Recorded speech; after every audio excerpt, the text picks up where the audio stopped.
Hey, Tatiana. I Hey didn't tell Bill, how's it you. I going? didn't say you're going to be on camera when we started, but I figured that'd be more fun. Yeah, I was like, am I supposed to be on camera right away? I don't know, whatever. Yeah, we don't script these things too well sometimes, but yeah, but your hair is looking rather turquoise today. Is that Oh yeah, it was my I was due for my bleach and color and everything, so I like to schedule those the day before I go out of town because then I don't have to deal with my hair for a couple days. Oh, that's right. You travel to Baltimore tomorrow, don't you? Yeah, I'm gonna miss the first day of the show, but I'm gonna be gone for 2 weeks, so I decided just to cut that trip a little bit short. So I'll be flying in tomorrow night, and then I will be at the show for the weekend, and really looking forward to seeing everybody. Exactly. Well, I'm sure it'll be fun. I mean, we both missed out on New York Comic Con, so Baltimore is isn't a bad show. I've been there once and I really enjoyed it, but I know that you'll be meeting up with DeTulio there and a few other fellow collectors. I think will be swinging by. Yeah, the info went out on socials. So if anybody is going to be at the show and wants to come hang out, we're doing a photo at noon at Assad's booth on Saturday, and then we're going out to like a beer garden place that night. So all the information is on the socials, so you can find that information. And I hope to see everybody come out. It'll be a lot of fun. Exactly. Well, we're going to have fun tonight. We've got you've joined me because we are going to announce a couple pre-OAX opportunities tonight, and both are IAX related, which is right up both of our alleys, of course. So yeah, let me. Well, Dave Palumbo's in the green room. We might as well bring him in right now. Hey, Dave, how are you? Hey everyone. Hey, Dave. So you've Hey. been on the channel before, but welcome back. We're really pleased to have you back at OAX for 2026. It's going to be a blast. I guess Always, you must have had a good time last year. yeah, always happy to be on the channel, and very much looking forward to coming back. Had a great time last year. So. That was good. It was awesome getting to see, your art next to Julie's. That was pretty amazing. I think, anybody who got to experience that for the first time, just seeing both of your work, let alone having it together, were really impressed. I mean, it was amazing. That just seeing both, your stuff kind of just blend into hers, and then that was awesome. So Oh, thank you. again. Yeah, it was really fun. It was yeah, the first time that we'd ever done that before. So fun for us too. Exactly, and you're going back, so you'll get to do it again, I imagine. Although we Yeah, haven't figured out our floor plans yet. sure. Tatiana and I and Casper have a lot of work to do over the I next few weeks. can only imagine. Yeah, how it'll be many fun. how many artists have been announced so far? Tatiana, you should probably know that number better than me, but I It's think it's around. approximately 75. Is this Okay. 75? I was Yeah. gonna say like 64, but you're probably right. It is probably Mhm. 75 by now, isn't it? Okay. Yeah. Yeah, there So will be a few more, but we're not too many more. Yeah, at this point. right. Yeah, we're kind of at capacity, even though we have more space this year. Remember where we did Yeah. the auctions last year? That is actually exhibition space now. Oh, cool. So that Yeah. room is going to be used totally for booth space. There won't be that dividing wall anymore. We're shuffling a few things around, like where the gallery space was last year. That's going to be in a different spot. So, yeah, it's a little bit of work to figure all of that out, but fun stuff. Trying to figure out flows Yeah. and things. Yeah. Looking forward to seeing it. So is the auction going to be somewhere else? It well, it's going to be in the same Oh, okay. hotel. They Okay. they have built a beautiful outdoor pavilion. And Oh, cool. yeah, it's very nice. It's I don't know what the square footage is. I believe it seats between 6 and 800. I can't remember what the numbers were. So it's a very large brand new facility thing that they built, and they swear that we might have awnings, but at the end of the day, it's the end of February in Orlando, so we're expecting, hey, if it's mid 70s or Yeah. high 60s, it should be fine for what we want. Yeah. And it does look gorgeous, though. It isn't like a cheap pavilion you'd find at a park. It's Sure. all they've got, like, it's lined with nice, I don't even know, teak wood on the inside on the roof. I mean, it looks looks upscale. So Yeah. I'm pretty happy with it. I know, Kezra and I have stopped by there a few times just to check on the progress. And they promise us that whenever they do the ribbon cutting for it, when the mayor comes out and everything, that we're invited. So hopefully that happens soon. Nice. Yeah, sounds cool. Yeah, and so the other cool thing for us is it also gives us covered space outside for the reception on Friday, which we really never had. We were always gonna have to like move indoors if it was cold. Like last year, we had to go inside the restaurant, so now we'll have something a little extra space for that as well. So works out good for us in a lot of different ways. Nice. Yes, and but yeah, beyond that, it's going to be awesome. I got to preview what your pre-OAX opportunities, which are cool. But even before that, although we should talk about IX because we're going to all be seeing each other in a week. Yes. And it's Thursday, so I guess we're going to see each other on Tuesday, I think. But the IX starts on Wednesday evening next week. Yeah, I think the opening 6 to 9 Wednesday night is the kind of like the preview night. Yeah, hard to believe that is less than a week away, but that is the case. So yeah. Are you like a lot of the other artists that go to IX? Do you prep like 10 months out? Because you're in the main show, and or do you have so much work going on that you're always producing? I'm more the second than the first this year. Yeah. It's not always the same every year, but this year I have a bunch of stuff that is kind of recently released that I'm excited to show. I did a Folio Society edition of the book Binti, or the Binti trilogy, and those just released like a week or two ago. And so that's one of the main things I'm excited to bring out. I've got some new magic stuff, and then just some personal work. And my I did a cover for the heavy metal relaunch. I'm going to have that with me also. It's a lot of stuff that is kind of like new to showing or making available that I'm going to be bringing out. And and then I've got some stuff that I'm saving for OAX that is also going to be new for making it available. So yeah. Well, we do appreciate that. That's one of our the tenets that we always try to ask the guests: bring something that hold something back, right? Help makes the show unique and all that. And of course, we would promote it as well going in, just to make sure people know that they need to go to your booth to see the stuff that you've been coveting for a little while and keeping back from other buyers. But no, so but I didn't really get a chance to talk to you too much after the show. I did hear good things, but overall the experience there was pretty good. I mean, I think that that was the first year that we essentially had the illustration side component for the show like that, and you go into it feeling a little apprehensive, but the way it was structured for just for me as just a viewer, it worked. It seemed to work really well. I mean, it's a single room, pretty large space, but it seemed like there was always good traffic going through the room because it was right near the registration desk. You almost had to go through that room if you wanted to get to the main room if people were smart. So what was your experience for the weekend at I thought it's interesting, kind of like in comparison to IX, which is the only show that I do regularly at this point. I used to do San Diego Comic-Con like way back. I've done Dragon Con a couple of times, and I have such a better time at IX and now at OAX, just because I really like a more kind of mellow-paced show. I don't enjoy. You mentioned New York Comic-Con earlier, and I would have been there this year because of my mom and Boris doing a panel that I really am bummed out that I didn't get to see. I was out of town for a different thing, but it takes something like that to get me to New York Comic Con. But no, so yeah, I had a really good time. It was just the kind of like the intimacy of a show like that, where you're not missing out. It's not like doing like a tiny show where you're hoping that you're gonna break even. Like it's still like really kind of lots of activity going on and sales and things like that. But at the same time, it is this much kind of more low key.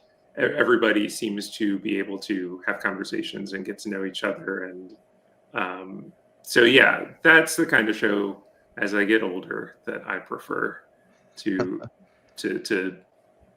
put my time aside for. So I was sad that I missed the first one, and so happy that I was able to get out for the second one. Looking forward to coming back again. Had you met George Pratt before? We met at San Diego a long time ago. We played Pictionary together in a hotel lobby. Me and George and probably like 8 or 10 other artists, and I think that was maybe the only time that he and I ever actually like really like had a face-to-face conversation or anything. So yeah, like seeing him again, it was so many years later, it was almost like meeting him again for the first time. Like Right. back then I don't know if I'd even gotten started in my career or if I was just trying to like get my first clients or what, but it was probably 20 years ago that I'd seen him last. So he was great. Just, such a just generous person to talk to, and getting to look at his work up close. And, his paintings are so like layered in, you can really kind of like see him exploring as he works. And that's something I think that when you're looking at an original piece, someone with that kind of a process is like extra special, Oh yeah. I got a commission from him, and he does a lot of noodling, it feels like, in some of his work, and I appreciate that. I think we talk a lot about being able to see the process in pieces, and should you leave the pencils in there after it's inked? And Sure, most of us, we want to see that work. We want to see the blue pencils, whatever. It's all part of it. And George's work is very, very much like that. Like you said, it's just got a life to it. And when he draws Enemy Ace, or he draws Wolverine Natsuki or something like that, they don't necessarily feel like, it's not like a Joe Kubert Enemy Ace. It's a George Pratt Enemy Ace, and it feels just very different. And yeah, no, his work is really fun. George is definitely an artist's artist. Yeah, absolutely. Yeah, there's something about that that visible process in his work that is just really engaging, because you can see that he's always like thinking it through. He's never just kind of like phoning it in. It's always like a new discovery, and that's really fun to look at. That is true. I forgot you did sell a Black Bolt piece at the show last year, right? Or was that a commission for Mr. DiTullio? It was a commission for Mag. Commission. Yeah. Okay. Yeah, that was something that we had that. talked about earlier in the year, and so it just ended up being bring it to the show and we'll do it there kind of a thing. But he hadn't seen it before the show, so. Oh, that's good. Did he specifically say don't show it to me? Don't send me a photo? I think he probably did, because with something like that, I always, if I'm going to be presenting it to the person, I want to make sure that it's what they want. And then in this case, but I also ask people, some people like to be surprised and some people want to see it as soon as they can. Right. And in this case, I think he said, I want to see it in person for the first time, which is, I think, the best way to see something for the first time is right in front of you. But some people don't want to wait. So no, some people win an auction, on Heritage or something, and they post it to their calf gallery before they even have it in their hands. I mean, there's that excitement that you have, right? Every now and again. But commissions are special. I think stuff like that should be seen in person rather than getting a scan. But some people can't wait, like you say. But we should probably dive into the Pre-OAX, just so we can show off the pieces that you're going to be doing for anyone who wants to sign up, and I'm going to go ahead and turn on commissions on the website and then get a link so I can share that with everybody as well. Let me go ahead and click a few links here and get it all set up. Okay, here I'm going to throw the link in the chat even before we show the first slide. Okay. So let's see here. So we do have a sketch card opportunity, and it's limited to 10, and they're going to be single figure oils and painted. Now we've listed OAX stock on here. I would assume if somebody really wanted something on their own stock, I mean, how would we, is that something you'd want to do? Because obviously our plan is to send out OAX stock as soon as we have it in hand to all the artists that are participating doing sketch cards, on OAX stock. Yeah, I would be open to working on a different stock if whoever was able to provide it. Yeah, that shouldn't be a problem.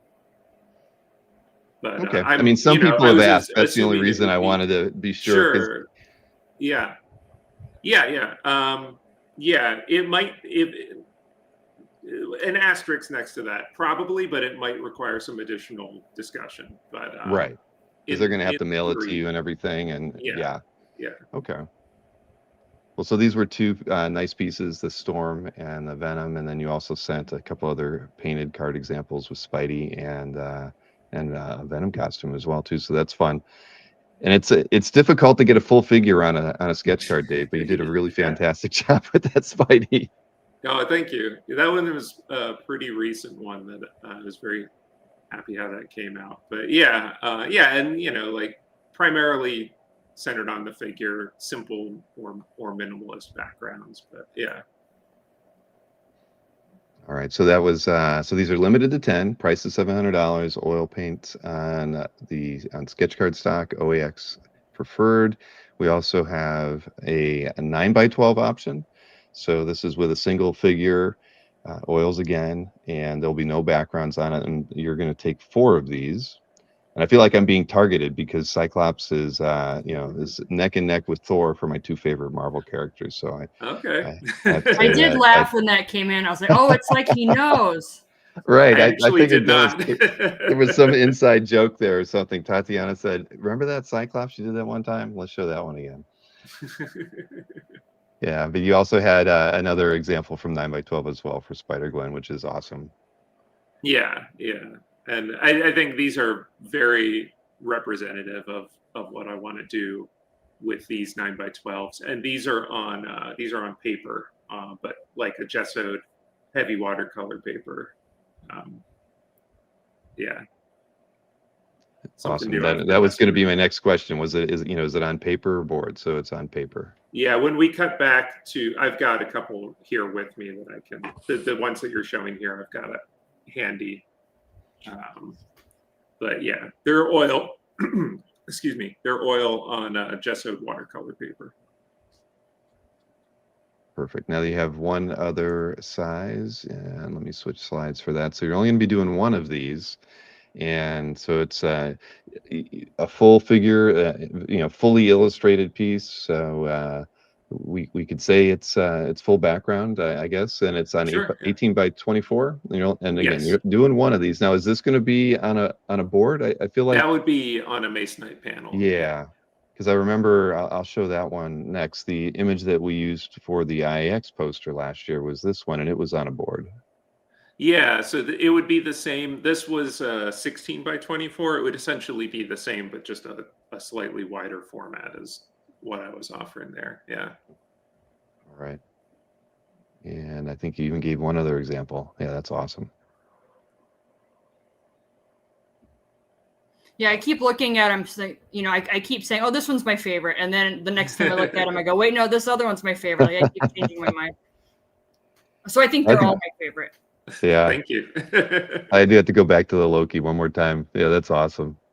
This piece, I'm holding the original for OAX also. Oh, sweet. So we get to see it in person. Fantastic. Yeah, I'll be bringing this one with me. Gosh, man, that's gorgeous. Wow.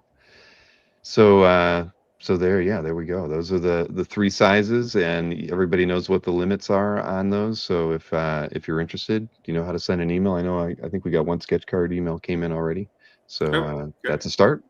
And so somebody was asking in the chat about shipping. They're asking about Bill helping with shipping, but I know that the piece that Julie did for the show this year ended up getting taken back home and shipped later. So I would wonder if somebody couldn't take if they got the large painting from Dave.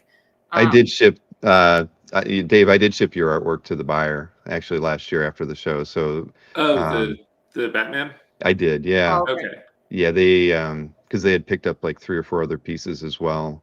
And so So yeah, I Yeah. think so I could say we don't have a problem doing that. I mean, I'm local, so for me to take the work home and pack and ship it, I have no problem doing that for anyone, especially on the oversized stuff. I don't think most shows would do that, but we don't have a problem doing it. At the end of the day, we want people to be able to buy the artwork they want to be able to buy, and if it's difficult to bring home on a plane and something like that, they can't even roll it in a tube. So, Yeah, sure. yeah, I think that that we would be happy to do that. Yeah, and if for whatever reason it were a situation like you were saying with my mom's commission from last year, it's I do that regularly, so that wouldn't be a problem either if it were to come back up here with me. Okay. Yeah, I was gonna say for that question in the chat, for those of us who are used to illustration stuff, that is a regular conversation. Like at IX, I'm gonna buy this piece now, and then we'll talk about shipping when I get home. So it's pretty normal. Yeah. Yeah, well, the beauty with sketch cards is nobody has that problem. Nobody can say they need you to ship it, but no, it is what it is. I mean, a lot of the pieces that were sold last year were pretty large. I mean, I remember even the Adam Kubert Wolverine Bub Crawl image he had was on something like 18 by 24 board. I don't know why he did it on something so large, because the image was maybe only 12 by 14, but even that one I had to bring home and ship that one too. So Yeah, sure. Yeah. Adam works pretty big now. I bought a Wolverine cover of his a couple years ago, and it was pretty big. It was around that size. All right, well, there you go. We'll definitely we have no problem doing that, everybody, and you know that. And Kazra said, not a problem as well in the chat. Yeah, one way or another, because Kazra had to ship an Adam Kubert cover in year one, and it was huge, and we did end up having to ship that one in a tube though, but that worked out fine. So Dave, again, I'm looking forward to hanging out next week, because Yes. IX is my favorite show of the year. Even though we run OAX, IX has always been the thing that I love the most. I mean, I've been a friend of Patrick's for so very long, and strong. I've gone since year 3. I don't know why I didn't go the first 2 It years. probably But also doesn't hurt that you don't have the responsibility of managing everything. Maybe when that's you're why I there. like it a little bit more. Than Yeah, OAX. it's a I don't huge know. difference being able to hang out. Your own show, you can't hang out. Sure. Yeah. Exactly. Yeah, it is nice kind of just being an attendee and shopping and just hanging out. But that's what's great about that show. Like you said, I mean, it is very laid back, and I love it. And then it's going to be fun. Kazra hasn't been before, but he's going to be with us when we go up next week. I just think it's great seeing new people experience the show, because it is such a unique opportunity to see that high caliber illustration art up close. And and not just the main show. You get Friday and Saturday evening to see even more artwork from people that didn't get juried into the main show. There's no other show in the world like it. I think the length of the show seems like a lot, because it's from Wednesday to Sunday. It's a pretty long time for such a small scale show. But like you say, then there is this kind of second show starts up like halfway through. It doubles in size. So yeah. Yeah, there's you can't compare it to anything else. But yeah, that's part of the fun. So I hey, had would you people like? try to explain it to me before I started going. I've been going for almost 10 years. And people can describe it completely accurately, but your brain just doesn't process what that really means until you're actually there. And then you'll get it. Believe me, there were some people who were like relatively local that I was trying to get to come out for years, and they're always just like, yeah. And it's very frustrating to try to convey something like that. And you're like, I know you would love it, but okay, hopefully next year. And then they finally came out, and they were just like, I wasn't ready for this. I'm like, tried to tell you. Exactly. Yeah. Well, we're going to shoot, I'm sure, a lot of video and take a lot of photos. And once we get settled back here, the week after, I'll be sure to show off a lot of stuff. I know you take a lot of photos during the show, and Dave Seeley does too. I've shown off his Facebook page numerous times to people just to give the best feel for IX. He seems to get it everywhere. He takes pictures of every booth, and he seems to capture. Dave shoots a lot more than I do. I have a hard time getting out from my booth more than just like a little bit here and there. Dave seems to just free roam throughout the week. So, yeah. Are you going to be in the same spot that you're usually in? I don't know for sure, but I think I'll be probably on the same floor. My Okay. spot seems to generally be kind of like in an area, but not necessarily always the same one. Okay. So, yeah. I haven't gotten a map yet.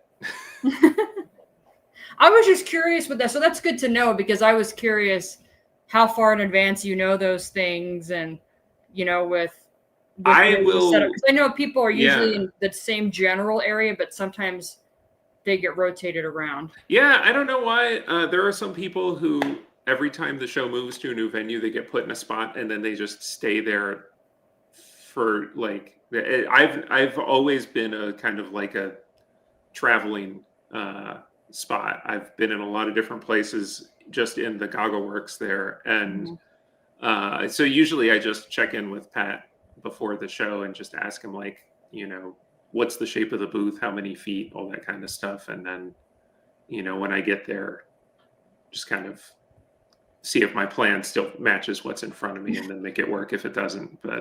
But yeah, We want to keep you on your toes. Pat and Jeannie are like, we can't let them get too comfortable. the main thing is just knowing how many panels there are going to be, and then figure it out from there. But yeah, that makes sense. And then the panels are different depending on what room you're in and all of that as well. So yeah, there might be like an unexpected pillar or something, but you can always work it out, right? Mm-hmm. Yeah. That's half the fun. Yeah. Well, hey, Ryan's in the green room. You want to say hi to him before we switch gears? Yeah. We'll tag out. All right. Hey, Ryan. Good to see you. Hello, everybody. Good to see you, Ryan. Dave. We'll be seeing you next week too, I expect, right? Nah, I can't make it out to Oh. LexCon. Yeah, won't be me. Okay. But good luck at the show. Well, I'll see you in February then. See you in February. Yeah, for sure. Absolutely.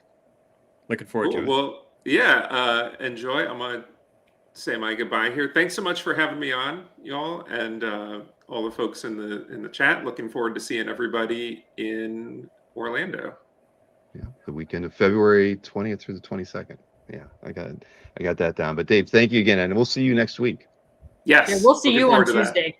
Very much looking forward to that. All right. Take care. Bye, Dave. Yeah. Hey, Ryan. Here, let me get you in a better position there. So if we highlight any comments, it'll go over my face and not yours. I can't hear Bill. Oh, am my audio out? I can hear you. What did I do? I don't know what I did. Can everybody else hear me okay? Bill, I can't hear you. That's weird.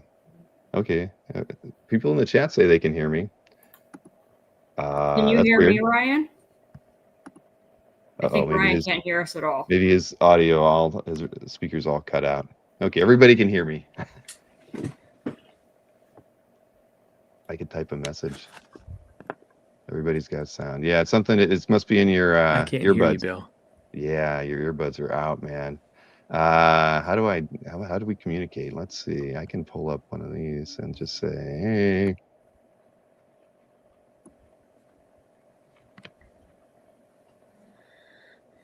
There we go. Look at that.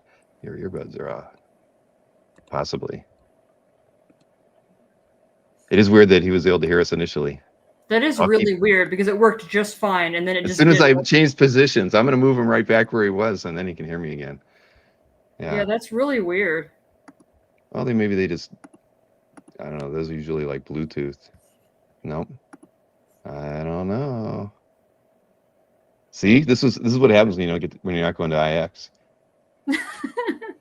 As soon as he said that, Pat and Jeannie pushed a button somewhere. That's right. If you next time you come, you'll be on floor 4. We'll get this worked out. I'm sure. If he has to, he can always disconnect his earbuds and just use whatever his speakers are. Yeah, maybe drop out and come back. That's a good idea. Here, I'll just highlight that one. Suggestion: try that. Try leave the studio and come back. There we go. That's the way to do it. Did you try? Yeah, rebooting, Marcus. It always happens. And thanks. Yeah, that's true. I saw Marcus was waxing poetic and wondering if people, if Palumbo could paint my colored, the hair color I have today. And Kaz assured him, yes, using tempera. Yeah, I could tell you were reading the comments because you were like trying to not laugh. Yes, I know. Can you hear us now? Yeah, I can hear you now. As soon as Dave All right. left, I stopped hearing everybody. That's weird. Well, I thought it was when I'm gonna leave you where you're at, and I'm not gonna switch any of the positions of all of us here in the window, and maybe that does it seem like as soon as I moved everything, it went haywire. Well, I apologize for that, but I'm glad we can hear each other now. Exactly. So we're very happy to have you coming to the show. You know that, Ryan. It's gonna be awesome. I mean, you probably saw some photos of the IAX room last year, but we've got some of the artists returning, and we got some new artists coming as well, and it's just great to have you be there, and because I love your work. I still got one of your frontier paintings on the wall. You can't quite see it. I guess it's right out of view, but I could be showing that off as an example of some of the stuff your commission opportunities, because it's like, I think that's a 9x12.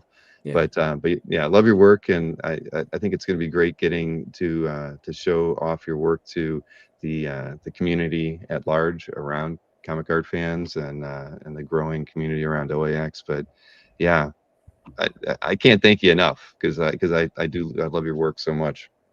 Well, I appreciate you saying that, and I appreciate the invite. I'm not entirely sure what I'm getting myself into, but I'm looking forward to it regardless. Because up until Magic crossed over with Marvel, I hadn't really done any professional comic book stuff, and so I'm branching into the comic book world, and you guys are branching into the illustration side of things, and so we're kind of like meeting in the middle a little bit here, which is good. Exactly. So well, what's that been like? Feel better. You've done more comic book work than Donato, and Donato is coming. So that is true. That's so true. I didn't think about that. Well, he drew a lot of comics as a kid. He did draw Thor and Beta Ray Bill quite a bit, and he was a big fan of George Perez. I always remember that. Yeah, I mean, I as I was Marvel and DC were big, in my early days as an artist. I didn't really read comics religiously, but what I did do was get that Wizard magazine that like every month that came out, and I would just pour through those just to get to soak up the art, basically.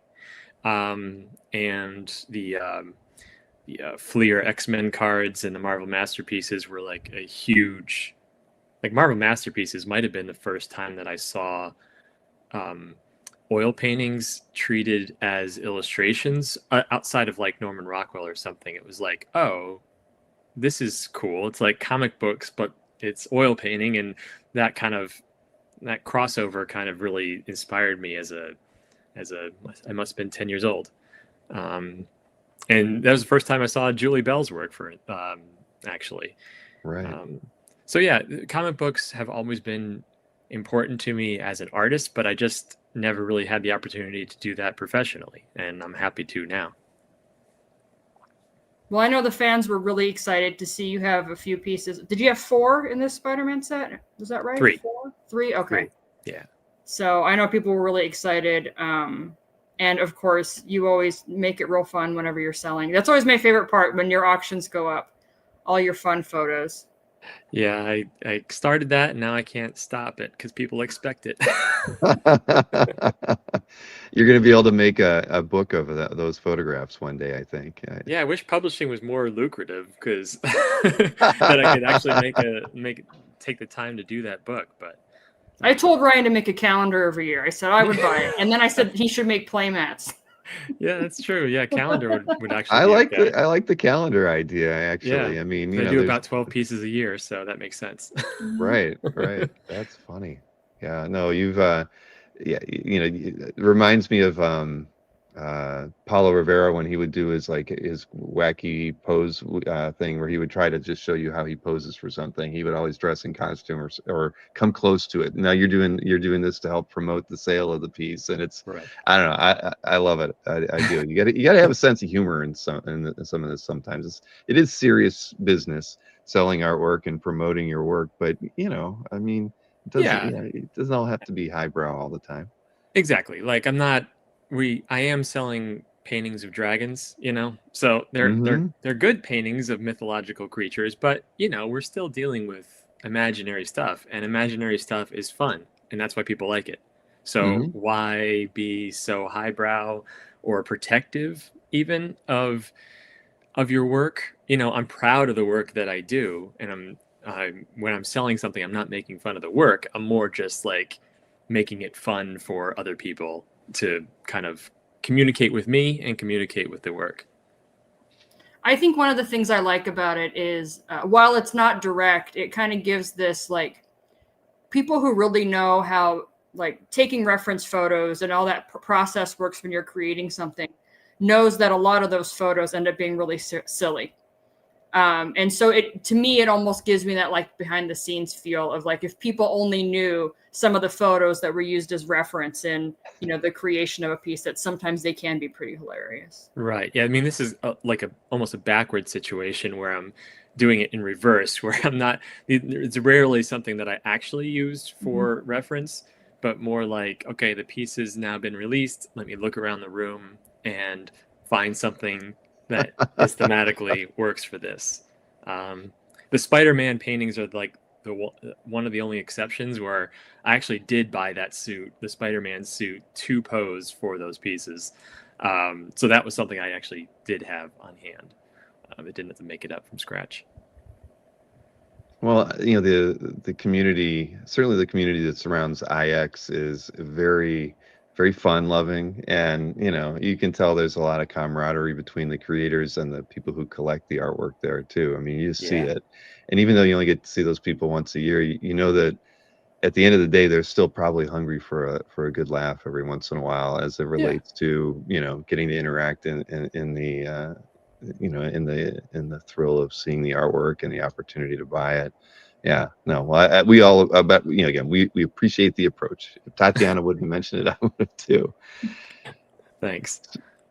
So I guess, you know, if you might have heard a little bit of the stuff we talked, you know, about with Dave, but you know, certainly when in the lead up to the show, you know, we always we want you letting us know what you're bringing so we can talk about that, you know, especially, you know, anything that, you know, maybe people haven't seen. We like to kind of put out a show tab of sorts in advance to the attendees that are coming, just to give them ideas on, you know, which booths they might like to go to. So just always keep that in mind. We'll always keep the, you know, conversation and the dialogue between us and you know, flowing in the lead up to the show, because that's really important to us to make sure that we're, you know, engaging with you so we can keep everybody on top of stuff. Right. Yeah. I mean, that makes sense. I'm not entirely sure what specifically I'm bringing yet at this point. I'm certainly bringing prints of my magic work.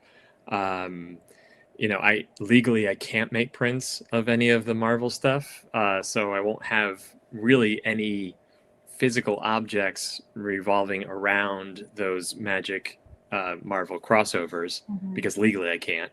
But I'm gonna try to come up with a few pieces that I can travel with and that I feel confident showing off, and certainly the you know, as I do the pre-OAX artworks, it will give me more inspiration. And yeah, I'm just kind of, I hope this is not coming off flippant, but I'm just kind of flying by the seat of my pants, and just I'm going to do my best and kind of come in with the best I can in February. Well, Ryan, I just want to tell you that I really appreciate when you and I were talking about the show and things that that you're willing to take this little bit of a sidestep into something that is, you know, while we have people that are in illustration, it's not quite that same pool, not quite that same fan base that you're used to working with. So I really appreciate that you are willing to come and hang out and have fun. And hopefully, you know, by seeing Dave on and how smiley Dave was, that gives you a hint that, you know, hopefully you'll have a really good time. And I think the fans are going to be really excited to meet you, especially a lot of the kind of your newer fans who maybe have gotten into your work. You know, Alberto, who's in the chat right now, he's a huge Captain America fan. He's talking about how he tried to get the painting and didn't. We all know that Carl owns that painting. But you introduced a lot of these people to the game of Magic who maybe never played before. And so I think there's going to be a lot of excited fans, maybe, bringing cards up to get signed and talking to you about your work. So I think it's going to be a really good fit, and I'm very thankful that you agreed to come. Yeah, I mean, it's honestly my pleasure, and I am very much looking forward to meeting new people, because I am a neophyte to this world. But yeah, I mean, I just learned by posting these artworks on Instagram how many like Spider-Man fans there are. Like my Instagram followers shot up by probably 1,000 or 2 after the Spider-Man stuff, and it's just like an influx of people that are now aware of my work where they weren't before. And so, getting able to meet some of those people would be great. Well, I agree. So, so why don't we show off the pre-OAX opportunities? Because it looks like you did a little bit of work to have some examples, I guess, maybe, or yeah, I mean, some of these were done before, just because I like doing comic book stuff. But yeah, we can take a look. Yep, I'm just gonna turn it on and get the link here that I can share with everybody. Get that and the link here. Sorry, I was almost ready. There it goes. Now I can get it. Okay, I share the link in the chat because it is live. Here we go. Okay, so first slide is for some sketch cards, and and these are going to be inked, so black and white. You can see you have almost a full figure there of the Psylocke, and mostly thigh up on the Wolverine and Cyclops pieces. And are you using like your own sketch cards on these? Well, these ones pictured are artist proof magic cards, so they are magic cards but white on the back. Yep. And that's basically just what I had on hand. But I'm very much happy to work with whatever stock is provided to me, as long as it's like card size. Exactly. Yeah. Well, we definitely can supply the OAX cards for you once we get them in from the printer. So Tatiana will coordinate getting those to you. We've, like you maybe heard with Dave, some people do like to supply their own cards, which is fine. But that's something that we end up, that's really something that you have to be willing to have them ship it to you, in advance of the show so you can work on them. But so this is an inked only option. You're limiting it to 5, and they're $250. And one of these actually just came in as an order, or as a request for an oil in color sketch card. You're only doing 2 of these, and they are $800. Yeah, so I mean, and you talked about stock. If anybody wants to go to my website and purchase an AP from my site, I'd be more than happy to use that. I have basically, so that's another option if people want to kind of double up on the collectability, I suppose. I don't know. But I have all my artist proof cards available on my website. So and I just threw the link to Ryan's website in the chat. Oh, you beat me to it. I was just going to do Not that it's hard to find. I mean, it's just ryanpancoast.com. Yeah, I try to keep it simple. But yes, these I basically don't have, honestly, a lot of comic book examples, but I'm familiar with the comic book world. I love it. So if anybody has any requests, I am more than willing to do whatever people want for their collection. And just so people know, there are no artist proofs for any of the Marvel cards. That's part of the agreement with any of those types of sets. They don't make those, so you will not be able to buy an artist proof of any of the Marvel stuff if you go in there looking for that.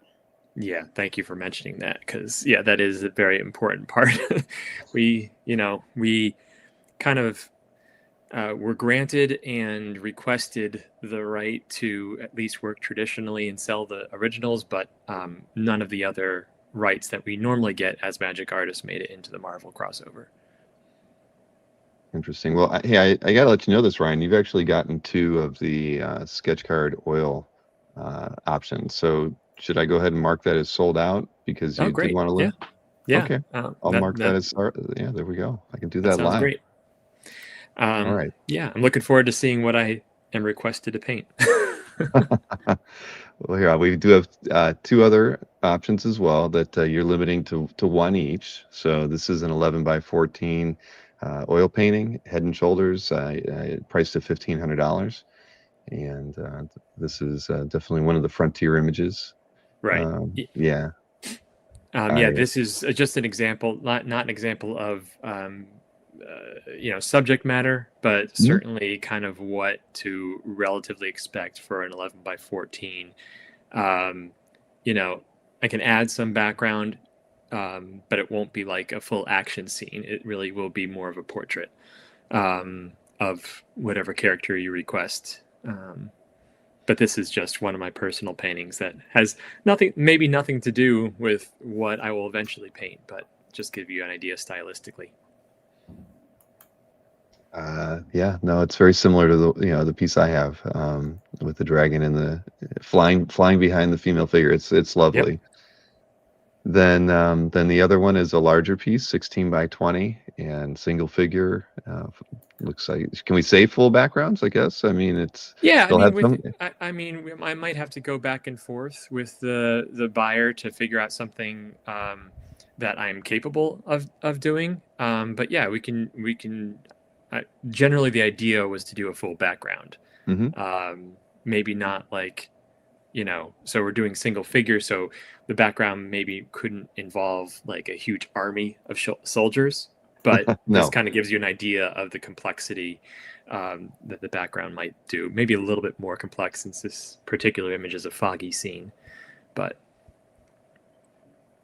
yeah.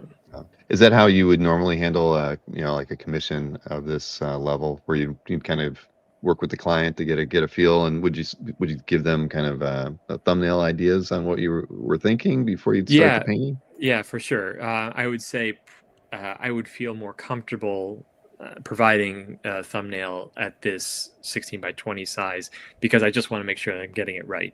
And I'm more than willing to send a sketch to the buyer so we can kind of work through what they want and what I'm capable of doing. And the size is basically just determined by the size of my suitcase. So if I have to travel with it or whatnot, I can. So the 11 by 14 is gone too, but I was just gonna say, I'm gonna mark that as sold out as well. Okay, glad to hear it. Thanks everybody. Very nice. Well, so the the options are up on the website. So people who would like to either get an ink sketch card, those are still available, or the 16 by 20 oil option is also still available for Ryan. But yeah, I appreciate that. Thanks for the support. Yeah, they're all going to be. I'll tell you, when I was talking a few minutes ago about having you having new fans from some of your Marvel work, two of those pieces, two of those three that just went were to one of those people that I was referring to. So yeah, I mean, it's been a pretty crazy couple of months with Magic, just because I'm very excited to branch out into new fields. And frankly, for most of my career, I've been kind of a one-trick pony, just doing Magic cards almost exclusively. And hasn't seemed like many other clients have really enjoyed, or not enjoyed, but like have really hired me to do other work. So getting to do this is kind of giving me a taste of other fields, and really giving me an opportunity to paint stuff that I've never actually painted before, but have always wanted to. Well, Ryan, I love your work. Thank you. I used to own 4 of Ryan's paintings. I am down to 2. But yeah, Militant Dryad, right? Or Dryad. The Dryad Militant was the first piece I bought from you. Yeah. And that was actually from IX, but I was not at the show. It was the year before I went. I think you shared stuff online. Yeah. Like on socials, and I'm like, "What's that? What's that right there?" So, that one still holds up in my mind. I'm still a fan of that painting. Yeah, it's a gorgeous piece, and it's just sometimes as a collector, you end up having to look at what you have and go, okay, I need to sell this for, different reasons. And I had Sephirus. I sold that earlier this year, which was really hard to sell, but I sold it to the collector who's wanted it since I first got it. Good for you. But the other 2 aren't going anywhere. The Sheldred is not going anywhere. I love that piece too much, but I love your work. You're one of my favorite painters. Thank you. Appreciate that. very much. Yeah. Antoine had a question in the chat about the 16 by 20 oil painting. Is that on canvas or is it on a panel? Yeah, so I will end up doing it on an ACM panel, which is it's aluminum with linen adhered to the front. So it's a fine art archival board basically, but it's aluminum, so it's rigid, but it will have a canvas surface to it. And the it's not it the from what I understand, or what has been told to me by the people that make it, it's adhered to the aluminum in such a way that if you need to take the canvas off or the linen off the substrate, you can. There's a process behind it that involves heat, but it's not like permanently on that aluminum. If it needs to be moved or restored, it can be. Oh, that's interesting. That's good to know, because you never know when you see stuff like that. I mean, if they don't provide that information, how would you know? That's really good to know. Yeah. I mean, sometimes I work on stretched canvas, which I guess is the same thing. You can always take it off the stretcher. But in this case, yeah, it's the highest quality substrate I can buy at this point, commercially. So. And they sell it in predetermined sizes. I've just never. Yeah, heard so of they sell it up to it's an artifacts board, so they sell it up to 18 by 24 on their site, and then they can work with individual artists to make larger versions. But on their website, they go up to 18 by 24, and I have like a few on hand at any particular time, so that I can do a magic illustration or anything else. But it's generally a pretty useful size to have around. Is 16 by 20 and 18 by 24. Fantastic. Is that what you did the Spider-Man magic pieces on? Some, yeah. For some reason, I was working on a variety of sizes. So there was the Strength of Will, which is Spidey holding up Doc Ock's collapsed lab. That was 18 by 24. The more character-driven piece, Spider-Man Web Slinger, that was actually a smaller size, 14 by 18. And then the one with Miles and Peter B. Parker swinging against each other, that was a humongous stretched canvas at 24 by 36. Wow. But I just felt it was necessary for that piece because it was a longer, the aspect ratio was wider than a normal Magic card. And I just kind of wanted to have fun with it because I was doing a full body of two very fun characters, and I just wanted to have a lot of fun with it. And I have more fun if I'm working big. That's cool. I didn't realize that piece was that big. Yeah. That is great though. I'm picturing the piece in my head. Yeah, that's got to be awesome at that size. Yeah, I wasn't like, when we were planning on selling the original, which we did, I was kind of thinking in my head, like, if it doesn't sell, like, I'd be happy keeping it around because it does have a pretty good wall presence. And I just wouldn't mind having it around the studio for a little bit longer. Yeah, but you know that stuff can't sit around. You know people want it. And also I have mouths to feed, and we are in the process of building a new studio for me. So I'm going to get a proper studio finally. So we have bills to pay, and so I can't keep art. I have to sell it. Oh yeah. Oh, yeah, boy. I bet that having to wait, getting that post San Diego note, and then having to wait for the set release, that was hard for everyone with the Spider-Man. Yeah, that was not fun. But I'm glad the community kind of held together, and no one, as far as I could tell, really put up too much of a stink. But yeah, we're kind of dealing with two companies with two sets of lawyers, and we kind of had to play by the rules. So that's just what we had to do, and I'm glad the buyers stuck with me through that time period. Yeah, there was multiple pieces I know that were stuck in limbo like that. Yeah, and now I don't think anybody was happy about it. But now we kind of know going forward that that's the deal, is that the artists have to wait until the set of cards actually releases, and then we can sell stuff, which, I guess, it is what it is. We can't change it. So that's just how the process is going to go from here on out. Yeah, and I think that it's good that we know now, instead of that being up in the air, that it's been clarified. I know with secret layers, and with secret layers, it's just the Marvel stuff. But I know that they're doing the same thing with that. So whatever day it releases, that it sells online, then I think it's the next day that you can sell those. Yeah, the language says after the set release, so we're just assuming that's the next calendar day that it can be sold.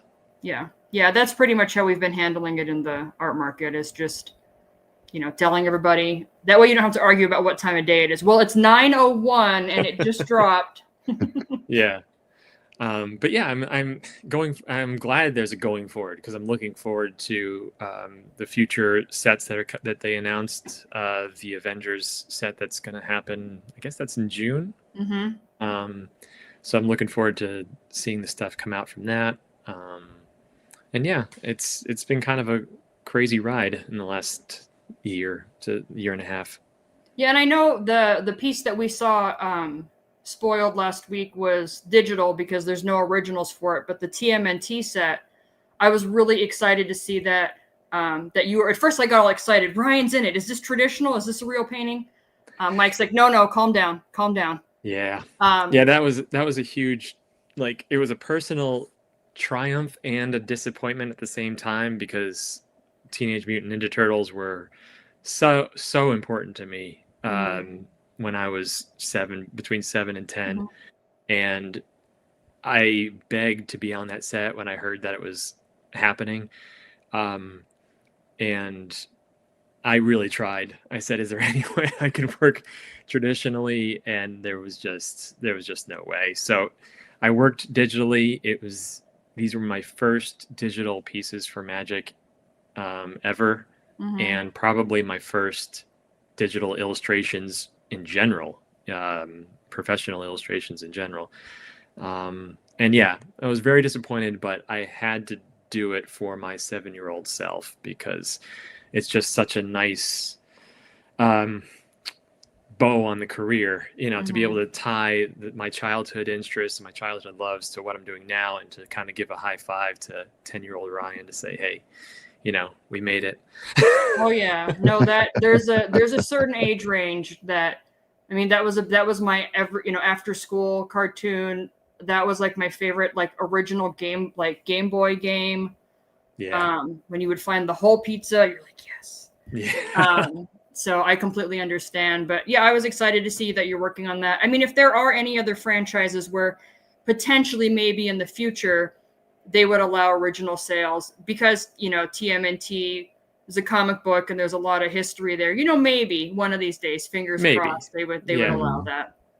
Yeah, but you just kind of deal with I probably would have never done a professional Teenage Mutant Ninja Turtle job had it not been for the crossover. So I am very happy to take the opportunity to do that. And frankly, the oil paintings would have looked remarkably similar to the digital pieces.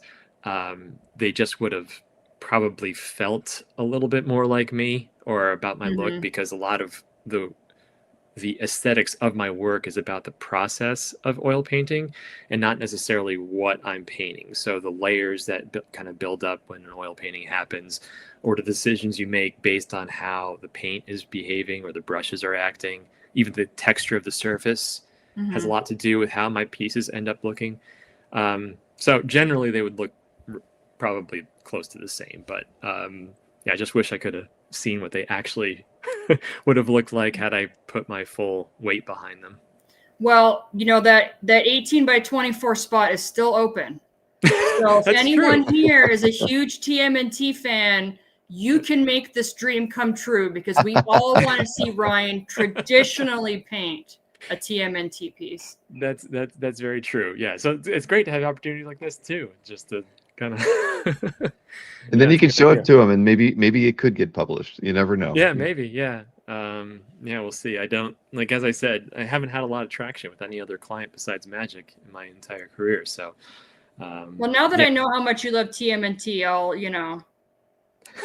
if I see, because I have some of my artists have worked on the comics and stuff, and I'll see if anything comes up. I will definitely be like, hey, this guy. Yeah, good for a cover or two. Yeah, Exactly. for sure. And they've had Oh, painted covers done before for the books. Yeah. So absolutely.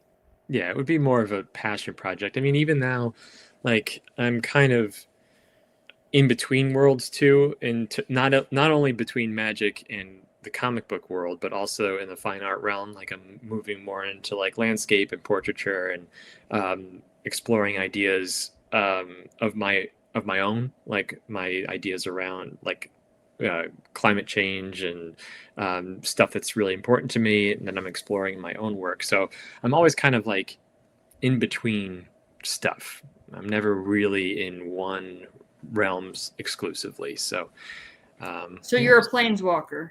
yeah, exactly. Yeah, I guess so. Yeah, I'm going to OAX, and I'm going to Magic Cons, and I'm going to the Portrait Society of America conference. I'm just all over the place. Wow.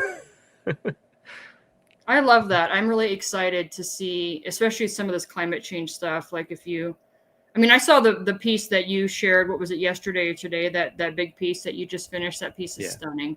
Thank if you. you go on Yeah. Ryan's website, the link I showed earlier, it's the very first piece you'll see when you go on Yeah, the website. and also like I'm getting, I'm 42, I think. Yeah, 42. And painters only have a certain number of decades to paint in this life, and I want to paint stuff that is meaningful to me. And part of that is also like I want the opportunity to paint my kids before they completely grow up. So I'm just kind of just painting what I feel like and taking opportunities where I can. And I'm glad people are responding to the work that I do. Yeah, and I think, with painting your kids, it's one of those things where like they might not appreciate it now. Like, oh, Dad, but when they're older, I mean, I can't even imagine how amazing that's going to feel to them when they're older, just have those memories and these beautiful moments captured that way. Yeah, it's a mixed bag. They are sometimes into it and sometimes not. My daughter was kind of complaining, and rightfully so. I had her standing in the ocean, but I kind of whispered to her. I was like, "All right, don't tell your brother, don't tell your mother, but I'll pay you $25 just to do this for me." And she's like, "Okay, I got this." That's the incentive she needed. Yeah, that was all she needed, and that's a pretty cheap model. So. Yeah, I was gonna say you got a pretty good deal. Yeah, Mhm. yeah. You hire a 9-year-old, and you can get pretty good deals. There you go. Well, I raised 3 kids. I never made them, stand for a painting, but I did have to bribe them now and again for certain things. But It works. It does. Yeah. It works. Yeah. I think they've turned out okay. My youngest is 20 now, so Oh wow. Yeah. yeah. Yeah. They grow up But fast. they do. Yeah, time flies. I know. I'll be 60 in less than 3 years. So no, I'm not. That is weird, but it's it is what it is. So OAX in February. We don't get to see you next week. That's a shame. But we do get to see you in gosh, how many months is it? 4 months now, Tatiana. I mean, time is It's gonna really come up. 4 months. 4 months now. Yeah, 4 it is months and what? 4 days. couple days. 3 days, 4 days. I'll get painting. Yes, exactly. Well, you definitely have some work now, so that's good. Yeah, that's right. But yeah, we'll be sending out an email to our list tomorrow of all the new commission opportunities too. So, if you have any issues or questions for us during this process, Ryan, since it's your first year, please, reach out to Tatiana or Ryan. We're happy to, offer any advice or help however we can. Thank you. I appreciate that. Yeah, I will be reaching out. Yeah, I realized when you were emailing me today, I need to make sure you have my phone number so that you can just text me because I was out most of the afternoon. So yeah. So I'll figure things out. But yeah, I appreciate the help along the way. Not a problem. It's our pleasure. So, all right. Well, Ryan, I've got another segment to move on to, but again, looking forward to getting to hang out with you. Thanks for coming on and offering the Pre-OAX to our audience. And yeah, we'll be talking again real soon. All right. Thanks for having me on, guys. Thanks so much, Yeah. Ryan. Take care. Have a good night. You too. All right, Tatiana, that worked out really well. We got two options sold out and ticked off the list. Always a good way to get things started. Well, I was excited to say because he mentioned it in the chat. I can say that the 2 pieces I mentioned of Ryan's that were for Alberto, And I'm really excited because I know that Alberto's a new big fan of Ryan's since Ryan did that the Captain America piece for that Secret Lair. So I'm really glad that Alberto's going to be getting a couple of pieces. So I have to like stop myself. Oh yeah, I should get one. No, I shouldn't get one. I love Ryan stuff. I know. If I didn't know, well, if the the one that the 1500 piece, I would have, if nobody would have gotten that, I would have picked something up for sure. But I do already have one piece by Ryan that's the same size and it's gorgeous. Yeah. People can go to my calf gallery and see it. I felt really lucky to pick that one up a few years ago at IX. But yeah, I see I have my next guest who's in the green room. He actually put together a flip for me that I've been sitting on for a month because I wasn't able to get to it. So I finally was able to edit it and pull it together. But Tatiana, I know you're leaving early tomorrow. Mm-hmm. I know that we've probably got some emails and other things going on over the next few days because there's a lot of stuff up in the air right now for us. But I hope you enjoy your 2 weeks away from home or your temporary home, and it'll be fun getting to hang out with you next week too. Yeah, it'll be really nice. Yeah, like I said, I'll be at Baltimore this weekend. I'll be there on Saturday and Sunday. Near has a table there, so you'll mostly find me around where he's at or just hanging around. And we'll send out some info about, a meetup at AlexCon next week for folks who are going to that show too. So we'll send out some info for that pretty soon. And 4 months to OAX. I can't believe it. Every time you bring it up, it feels like it's a month closer than the last time you said it. Every time I go to the website now, I see the counter. Oh man, it's really there. It's 150 days. It's a whatever. Yeah, I know it's a little nerve wracking. I'm glad I don't have it like as a desktop counter, so I have to look at it every day. But no, it's all good. It's all coming together exactly like we planned. Yep. Well, I got a lot of packing to do, so. All right. Well, as always, have a safe thanks trip. for having me on tonight. It was fun. All right, Tatiana. See you later. See ya. All right. So, no, thank you everybody for picking up those pre-OAX opportunities from Mr. Pancoast and Palumbo. Jason says, I hate the Northeast. Don't worry, Jason. I will make it out there. I'll do some surprise visit sometime soon. I promise. It has been a long time. I'm just not a fan of New York Comic Con. I'm sorry. That's really, really it. It's just a lot of walking. And it's very crowded. So anyway, but beyond that, let's keep the show rolling. As I mentioned, I have a weekly flip. I'm going to show it to you, and it was sent in by Rich Cirillo, and Rich is in the green room. We'll have him on after we take a look at the weekly flip. Now, this is a weekly flip, mind you, that has no voiceover because Rich just sent me all the scans from the sketchbook, and I kind of pulled it all together into a flip. So I put it to music. I don't know if it's appropriate music or not, but I tried. We can always change it before I post it as a standalone, but here it is, and we'll have Rich on to tell us more about this after it's done playing. Here we go.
Hey, Mr. Cirillo in the house. Been a while, Hey, man. How you Bill. been? How's everyone doing? Wait a minute. You didn't change into that shirt, did you? There you go, representing. That's funny. Yeah, you got your color version because for those of you that didn't know, Rich actually did the coloring on that version of the Giorgio Camolo Comic Art Live logo that we did. I think for the second show, I commissioned him to do that, and then you offered to color it, and there you have it. And you got the Comic Art Live coming up real soon. We do. That's 4 weeks away. Yeah, So, get your booth set up. yeah, exactly. Yeah, the emails went out. I was going to talk about that, later in the show, but yeah, we got that. Little segue. Yeah, mystery sketches are doing well for us again. We got like I think we're around 130, somewhere around in their sales, so things are Awesome. moving along. But the sketchbook, I know you posted about that. I mean, it was probably like 6 weeks ago or something like that. Yeah, it was like right after Terrificon. Terrificon, that was the show, right? When you got John Romita Jr. to do the final sketch in the book.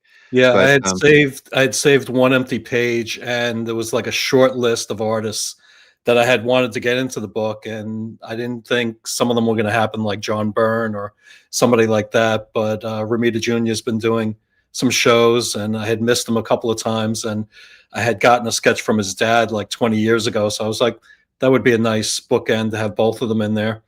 And when I saw John Romita Jr. at Terrificon, I showed him the piece that his dad had drawn for me, and I thought he would, get a kick out of it or whatever. He goes, "Man, that's a dirty trick you played on me." He's like, "Now I got to live up to that piece."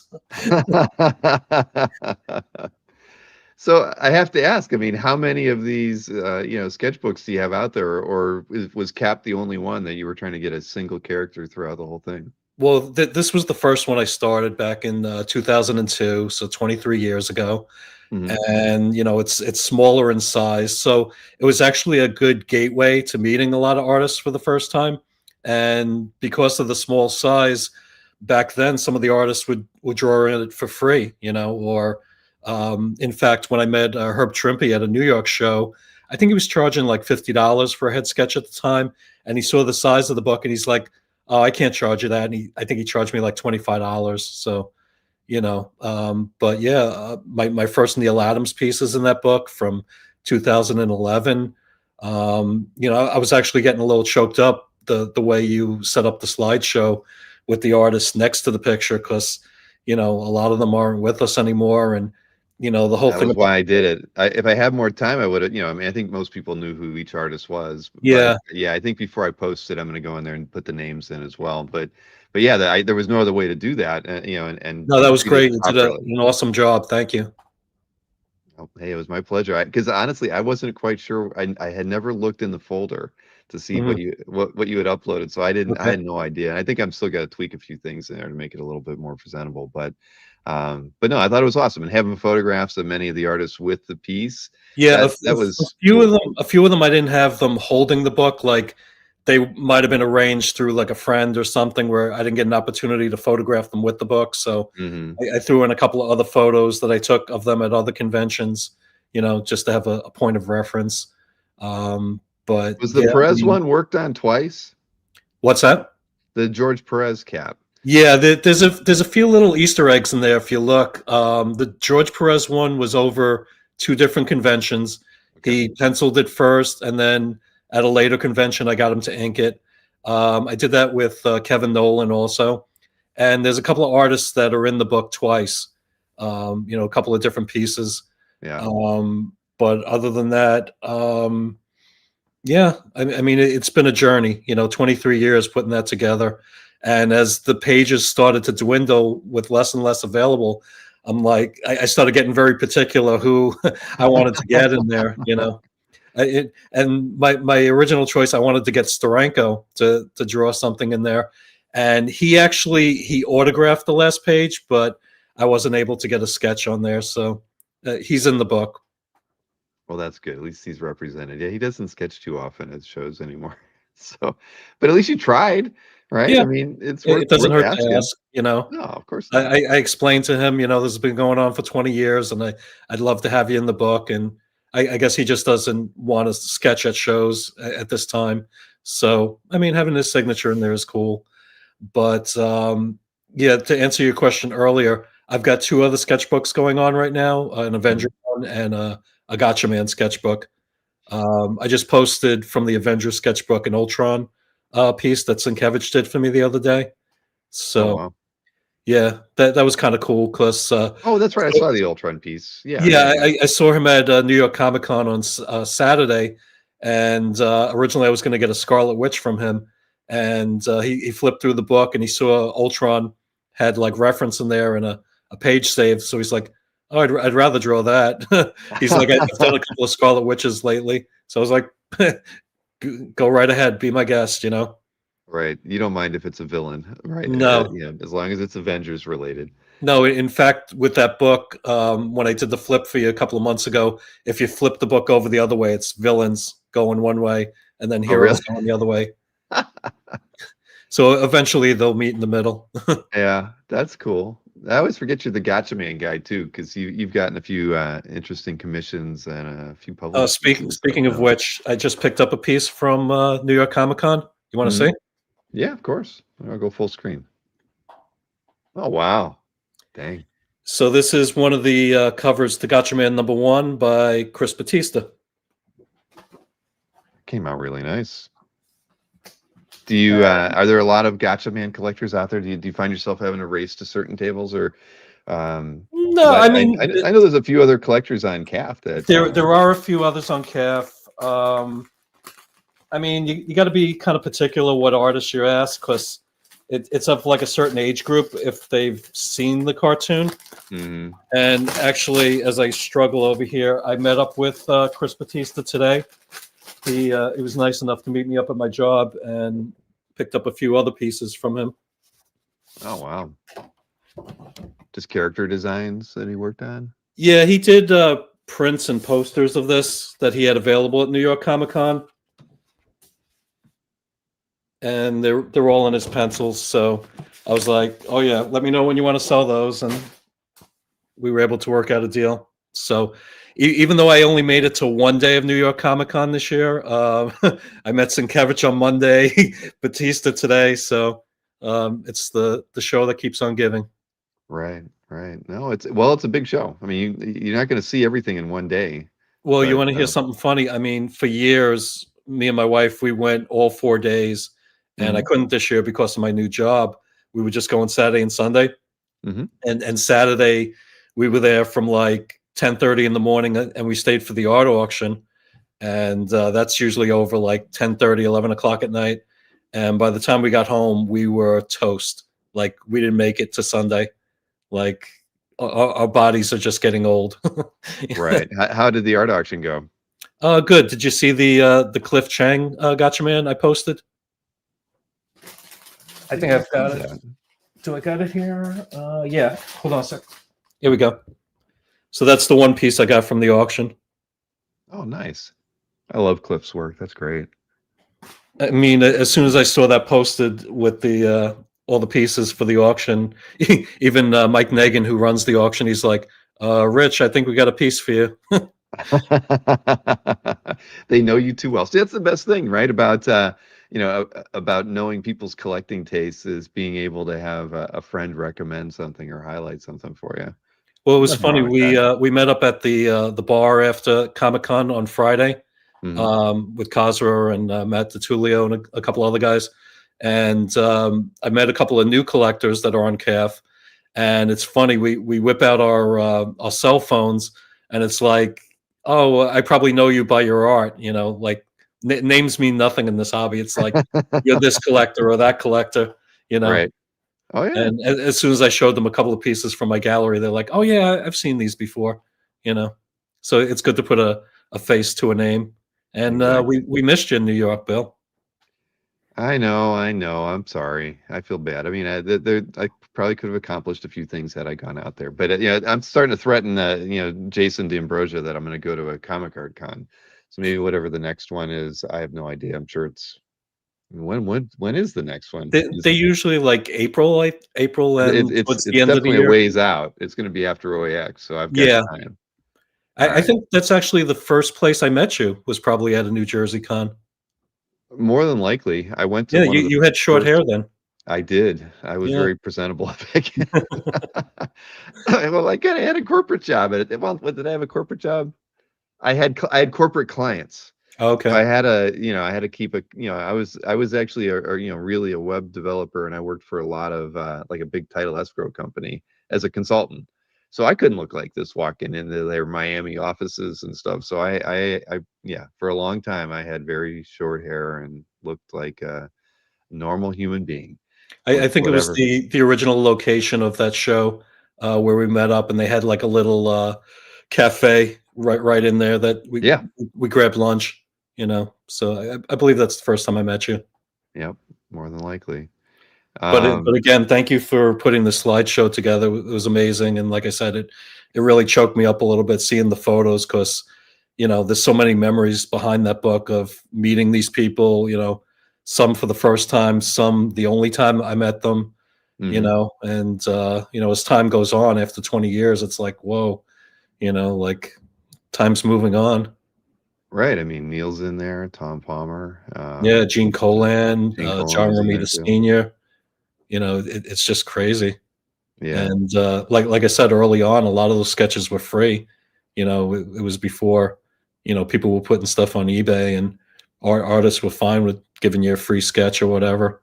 So, but it was nice to have different mediums in there too. Some people did watercolors, some pencil and ink, and like you saw, a couple of them, it was penciled at one con and then inked at another. Mhm.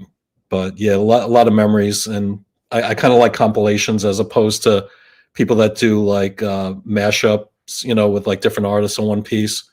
So I figured if I ever sold the majority of my collection, the sketchbooks would be the last thing I would hold on to. Right.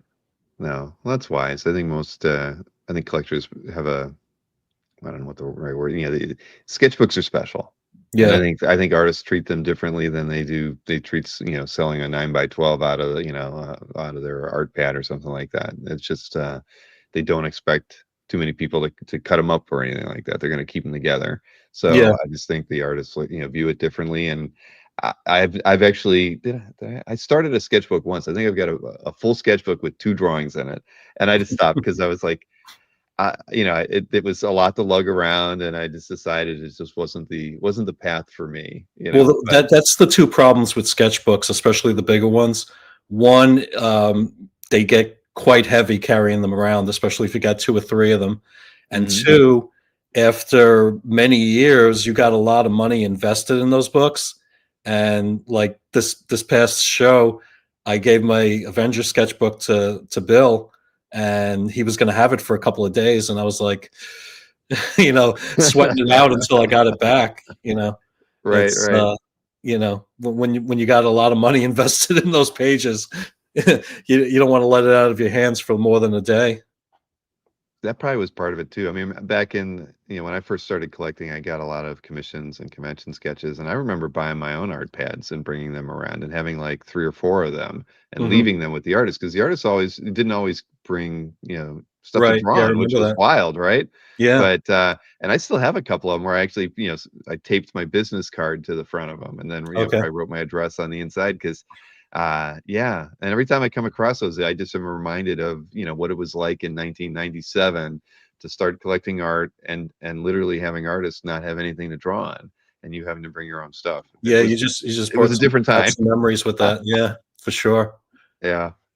Oh man. Well, Rich, I hate to No, have to rush out of this, but I'm so awesome, man. glad that we Thank you wore for the having me same on. shirt almost. Yeah, one more time to advertise. Exactly. We are representing Comic Art Live. It is There you in go. 4 weeks from E- now, and Everyone set up your booths and get ready to go. exactly, and pick up a mystery sketch before we stop selling them. There you That's the go. way to go. But Rich, one of these days, what you need to do for us is, I think a lot of folks have seen the time and effort you put into the space around you, the Okay. man cave. But doing a calf cribs video where you just kind of hold the camera up and just do a walkthrough and maybe talk a little bit about some of the pieces might be kind of cool, because I mean, clearly we're only seeing a small corner of the room, but you got an amazing toy collection. Well, the collector cave in the basement is mainly toys. I don't like keeping art down here because of the moisture issues. Yeah. but then I have my art room upstairs that has a couple of walls. So Well, then we have an upstairs, downstairs calf cribs tour. That's what I mean. You can't not do the toys, though. I'm just saying because okay, there's. I didn't know if you wanted that on this venue. I would include it definitely, Okay, but listen, if you record it, please record it horizontally. Do the walkthrough. I know everybody likes to do it vertically. Horizontal I is do so much got better. one piece on the wall down here. I'll show you. All right, we're switching full Let's see screen if so we we can can get a get it good in look at it. screen. Can you see that?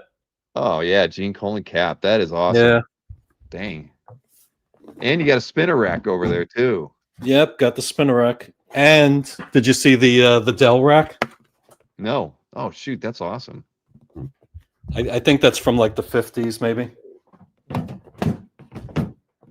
Oh man, what Kazra says Rich should dress up as a butler for that to do the walkthrough. Yeah, that would be interesting. Definitely interesting. You could almost like welcome somebody into your home. We can get imaginative with this, Rich. You're a creative. I mean, we know that. I mean, you could come up with a really fun calf cribs walkthrough. I think maybe we should talk a bit about it before you film it. Yeah, You're getting ideas. I can see that. I think we should have like a guest appearance, like somebody pop up in my house that you're not expecting. Exactly. Yeah. All right. Well, I'm all for it. I think the more fun we can have on the channel, the better. But yeah, cool. But are I don't pay close attention to the ticket sales. You're going to be Yeah, at OAX in yeah, I'll be February? at OAX for sure. Thank God. Yeah, I know. We I we wanted to we, come back. we definitely got to get together for a drink this time. Yes. Yeah. I only saw you in passing a few times. I mean, that's the kind of nature of the show. But yeah, we need to. Yeah, that would be great. I was kind of leaving you alone the last OAX because you looked white, like you needed some rest. So Well, that's the nature of it. You just ask Kazra after he had to like stay up till after 2 in the morning, helping them set up sure. the gallery spaces with all those nice pro panel back walls and stuff. It was there was a lot going on there, but we're Yeah, we'll, learning. we'll definitely hang out a little bit this show. Yeah, yeah. No, we missed you the first show. That was the thing. I know that didn't work out, but I'm glad you were able to come. Yeah, Here. it just made the one this year that more special. Yeah. Just the anticipation of it. Exactly. So thank you again for having me on. Good All night, right, man. everyone, and I'll see you online. All right. See you, Rich. All right, bye-bye. All right. Yeah, Rich has been on a few times. He was one of the early interviews that I did back when I actually recorded a few interviews, and learned that recording interviews just is not the way to go. But yeah, no, Rich is awesome, and he will be back to OAX. And I saw somebody in the chat mention photographs from the New York get-togethers. I should have grabbed a few. I do apologize to those who posed for the photograph in front of the Tullio Art Collective booth, and I did see some photographs from the meetup, but I forgot to steal those off of Facebook. They were up there. And hair color. I did not dye my hair, guys. I think this the light is on its orange setting. Watch this. If I turn the color. No, it didn't really. It turned it a little different. Anyway, there you go. It's just a lighting thing. Oh, and I popped Rich right back in here. Sorry, man. No problem. Shortcuts on the keyboard. So anyways, moving right along. Spicoli. What are Spicoli lines? What did he used to say? He needs just some cool waves and a few brews and whatever, and he had a bagel in his pants. I can't remember what the hell that. It's been a long time since I've seen Fast Times at Ridgemont High, but yeah, I do remember he wore a Coors. Was it like a Colt? Was it a Colt 45 T-shirt or a Coors Light? I can't remember.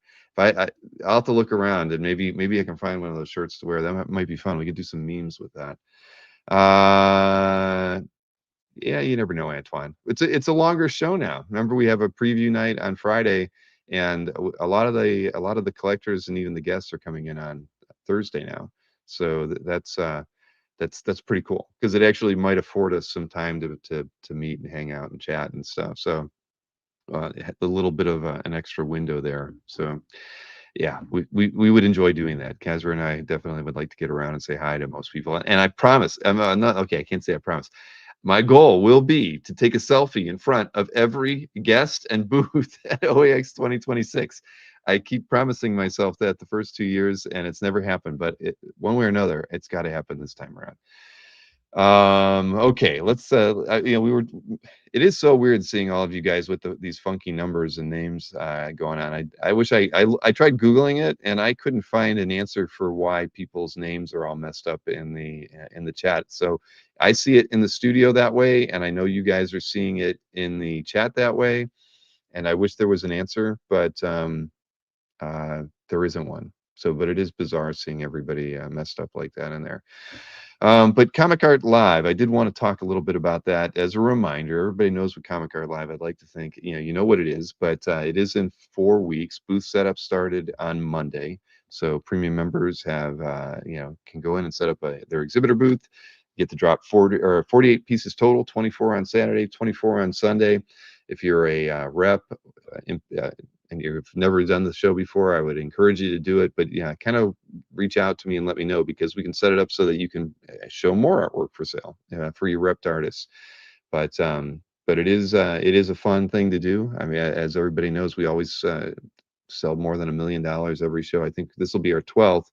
So I guarantee you, in the the 11 shows prior to this, we probably sold more than 16, 17 millions of dollars for collectors, artists, and art dealers through that show during that time. And it's so it's a great opportunity if you want to move some artwork that you have in your collection, and you aren't having luck, and during the through the other avenues out there on the Facebook groups and whatnot. Hey, Comic Art Live is a viable option, and it is a lot of fun. It's another way to engage and meet new collectors as well. So I'll just pull up a screen here for everybody. It is accessible from your CAF gallery. Underneath the Comic Art Live menu as well, there is a manage your booth link. But if you haven't set up your booth, you can go right to your main gallery page, and right up at the top there's a countdown letting you know there's less than 30 days until the show starts. The time that it starts listed there is the public opening, which is the 1 p.m. art drop time. But as everybody knows, if you're a premium member, you get 2 hours early access. But the time on the clock is for the 1 o'clock public opening.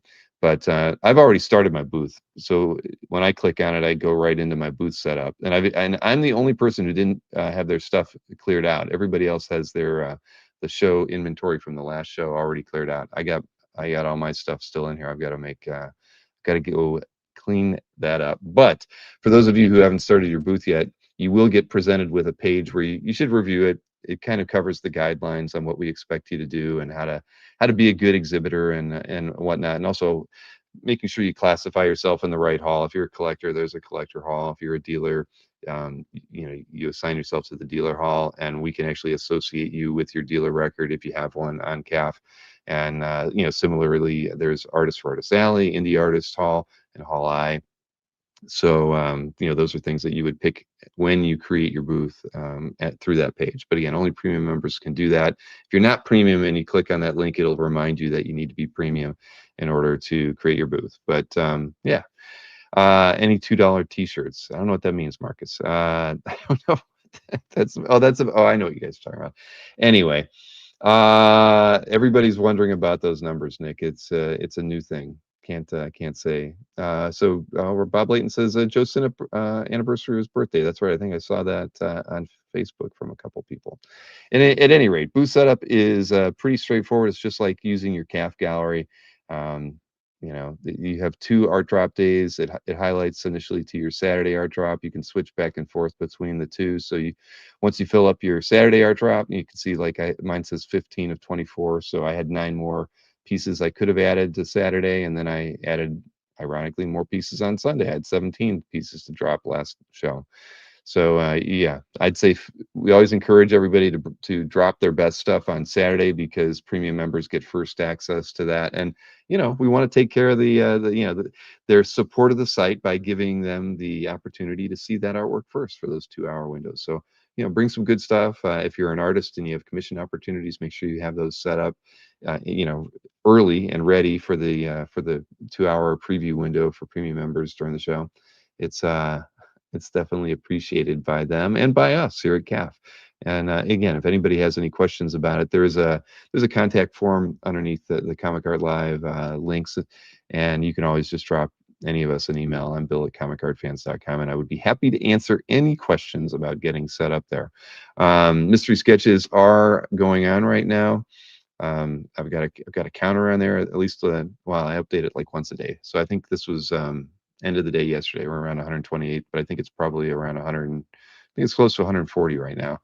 So you can order mystery sketches through there. If you're not familiar with mystery sketch, we have a 9x12 tier and a sketch card tier. Prices are $225, which includes shipping on the 9x12, $68 for the sketch cards. Sketch cards are done on the Comic Art Live mystery sketch cards that we have sent out to every participating artist. We're doing giveaways. We have original art from Mr. Bob Layton that we're giving away as one of the pieces. Jim Jimenez, Von Randall, and Harvey, of course, also giving away artwork. And then we've got, I think we have over 80 artists participating right now, and we will be announcing a few more in a second update. It's probably going to happen, I guess it should probably happen early next week. But Tatiana, Kazra, and I have another short list of artists to add to this list, and we'll probably add a few more throughout. But we appreciate everybody who's picked up mystery sketches already. But you still have 4 weeks to go to pick them, to order more. I haven't ordered mine yet. I always get a bunch, and I'm sure this time around I'll probably get a nice set of sketch cards like I did last time, and 2 or 3 9x12s as well. Still talking about shirts in the chat, though, I see. Anyway, so there you have it. That's mystery sketches are actually sent out a first round of them. We had such a big initial rush. I wanted to get some artists to get their assignments early. We have the team from Enrizo Art is actually working with us this time for the first time, and a lot of those artists from South America. So I got some of those out, and anyway, it was nice to get those assignments out early, because usually we do them in a couple waves throughout the process. But yeah, so thank you for those early orders. And then outside of that, do I have anything here I can show you? No, that was the only stuff I was going to show you related to Comic Art Live. All right, and number one Marvel fan says everyone needs a mystery sketch. Thank you, Tom. That is true. That is very, very true. We it's honestly it is one of the most fun things we get to participate in every year. I mean, working with the artists, we do the kickoff show on Friday before Comic Art Live, and some of the artists join us, and it's just fun. It's fun getting to be a participant in creating artworks that get out and into the community, that end up being on posted to your CAF galleries. They have their own art category now, and we even have a best of category for it right now. And I know there's suggestions on how to make that work better, so people can have that as like their 7th item to add to their best ofs. And maybe that'll happen this year if we have the opportunity to program it. What I can't read some of this stuff in the chat. I have to go back through it. But either way, so that's what we got going on with Comic Art Live now.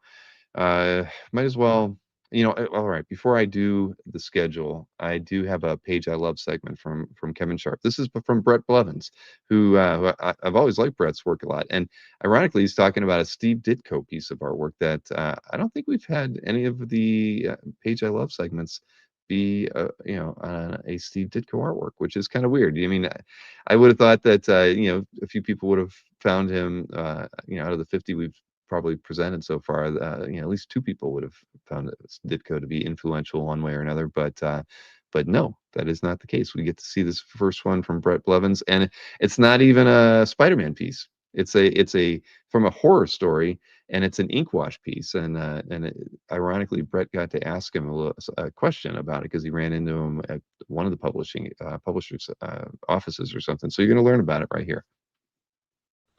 Hey everyone, this is Kevin Sharp. I'm here today with artist Brett Blevins to talk about a page he loves. Brett, I want to welcome you to the CAF Plus channel, and I know we have a lot of fans of yours watching. We're real happy to have you here. I'm glad to be here. So I can say that it was really hard to choose one page, but you probably get that. I was just going to tee you up for that. Yeah. You have landed on, this is our first Steve Ditko pick, but it's not Spider-Man, it's not Doctor Strange. Would you please introduce to the viewers what comic we're talking about today? It is a black and white wash tone story from Eerie #6, Warren magazine. And I checked it out. It came out in 1966. He was still finishing up at Marvel at that time. So there must have been a little overlap here. Almost 50 years old. Is that right? 60 years old? 60 years old, yeah. Where would you have been in your reading slash collecting journey? Did you find this magazine fresh on the stands, or was this something you would have discovered later? I would say later, not too much later, but probably before I was 10.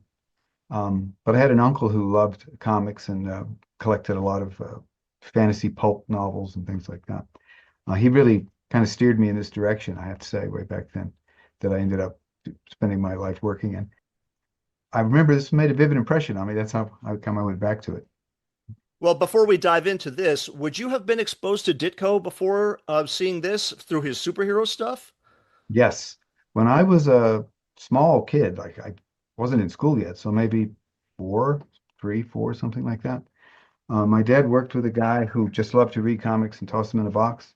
And one day he said, "Hey, you've got a kid. Do you think he'd like these comics?" And he brought home these boxes of comics, and I remember we stacked them up, and they were taller than I was.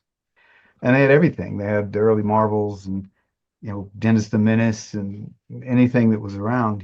This guy just liked to read comics.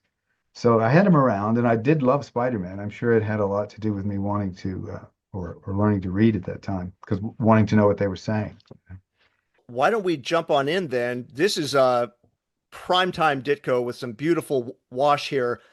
Talk to us about what is it about this particular page that you chose out of this story that you chose? Why did you narrow down this page?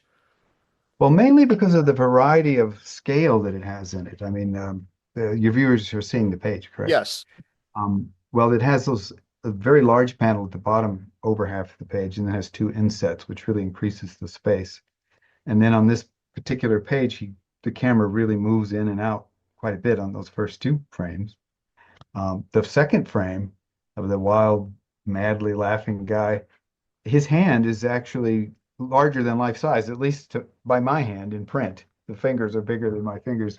So you're that close, then you're way out. As you see on the bottom, the guy's just disappearing into all these dimensions. And it just has this wonderful invitation to this wild imaginative leap, which he was so brilliant at doing and using very simple means, really. But no one else could ever really get these feelings of all these dimensions overlapping so directly, so clean. I can imagine what it would be like reading this as a kid with a limited exposure to comics before seeing some of this madness. As a professional now, with all the years of experience you have, when you look at this page, what jumps out at you as far as the art techniques go? Well, I actually got to meet Ditko several times in the 80s, and I asked him about these. We were actually warned, don't mention Spider-Man or politics. He'll be fine. And that turned out to be true. He was very nice. But I asked him about these jobs. He said he'd never worked in wash before he started doing these jobs for Warren. So he was kind of learning as he went here. It's printed in black and white, but as a young kid, it just had so much more dimension because, as you know, the coloring was very flat. And in those days, newsprint days, you couldn't really get anything stronger than a pastel color in terms of intensity. So although this didn't have color, it had so much body to the rendering that it really gave it a sense of 3D that you didn't often see. One of the things that's so brilliant about Ditko is he never, that I know of, made a false step in terms of clarity for storytelling. You never see a panel of his saying, "I wish I had seen something else. I wish he had shown me more of this." He always shows you exactly what you need to see. And that's very evident on this page. And I chose this one again just because of the particular configuration on this page of the variety of shots, because the whole job is full of bizarre, weird flights of fancy.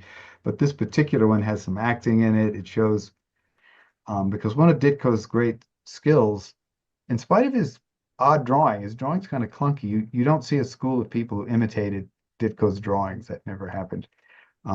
But his exaggeration of emotion is always very, very vivid. His characters are really feeling what is happening to them.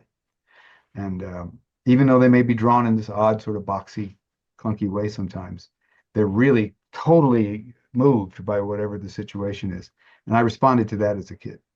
intensity of emotion. No one just seemed to be walking through the story. They were really affected by what was happening.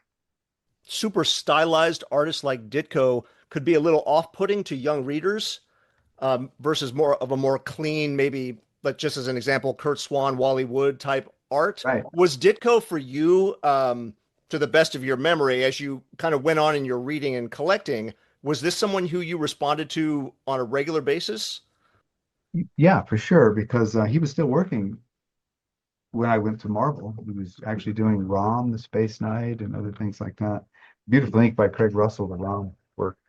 Um, and at that time, it seems like some of his youthful vigor might have calmed down a little bit, but not his imagination and his clarity. And he was still doing really bizarre things like Shade the Changing Man and bizarre concepts that he always amazed me at how simply he could get those strange ideas over.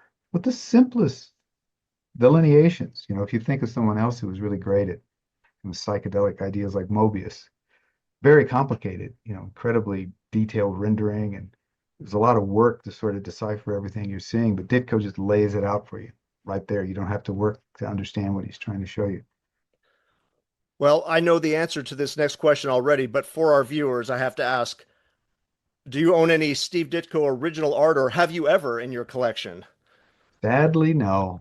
No, I never came across one that I could get my hands on. Well, I guess we can put the call out. If anybody sees this page in the wild, Brad, I know you've got your millions saved away from your career in comics. Yeah. You can Well, pounce. I've never actually seen one of these Wash originals, so I don't know if he kept them or he didn't get them back. I don't know. Thank you again. This was a really a treat to look at this kind of a deep cut, and probably not what most people obviously would think of when you hear Steve Ditko. So we really appreciate you taking the time and joining us today. More than welcome. I'm always glad to talk about a brilliant cartoonist. There you go. Thank you, Brett. Thank you, Kevin, for putting that together for us. We appreciate it. Kevin's probably got a few in the can as well, so there's always more to come.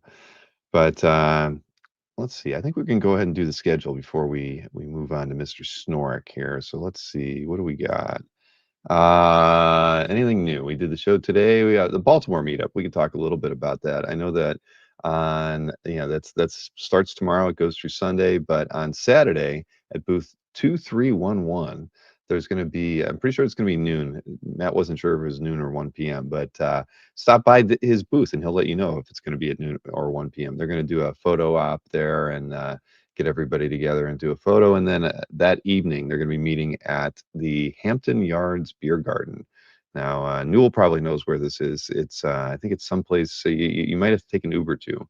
It's not like within walking distance of the convention center, but it's not too far.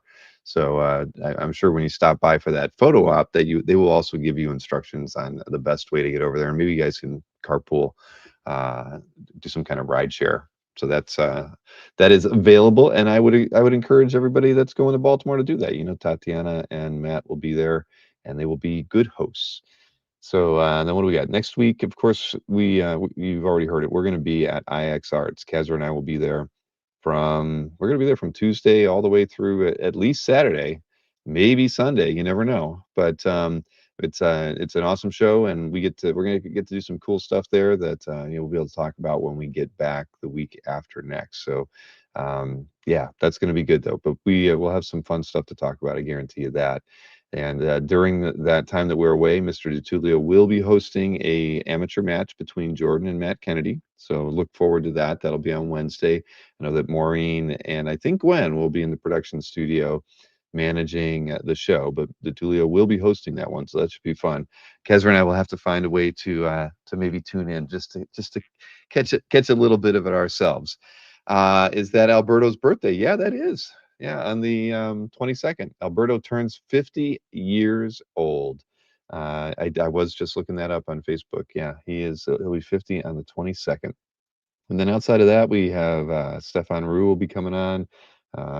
We've got an Arts Essential Sequential drop, Nick Brucci drop, Bart Sears drop, Fred Hembeck sale in December.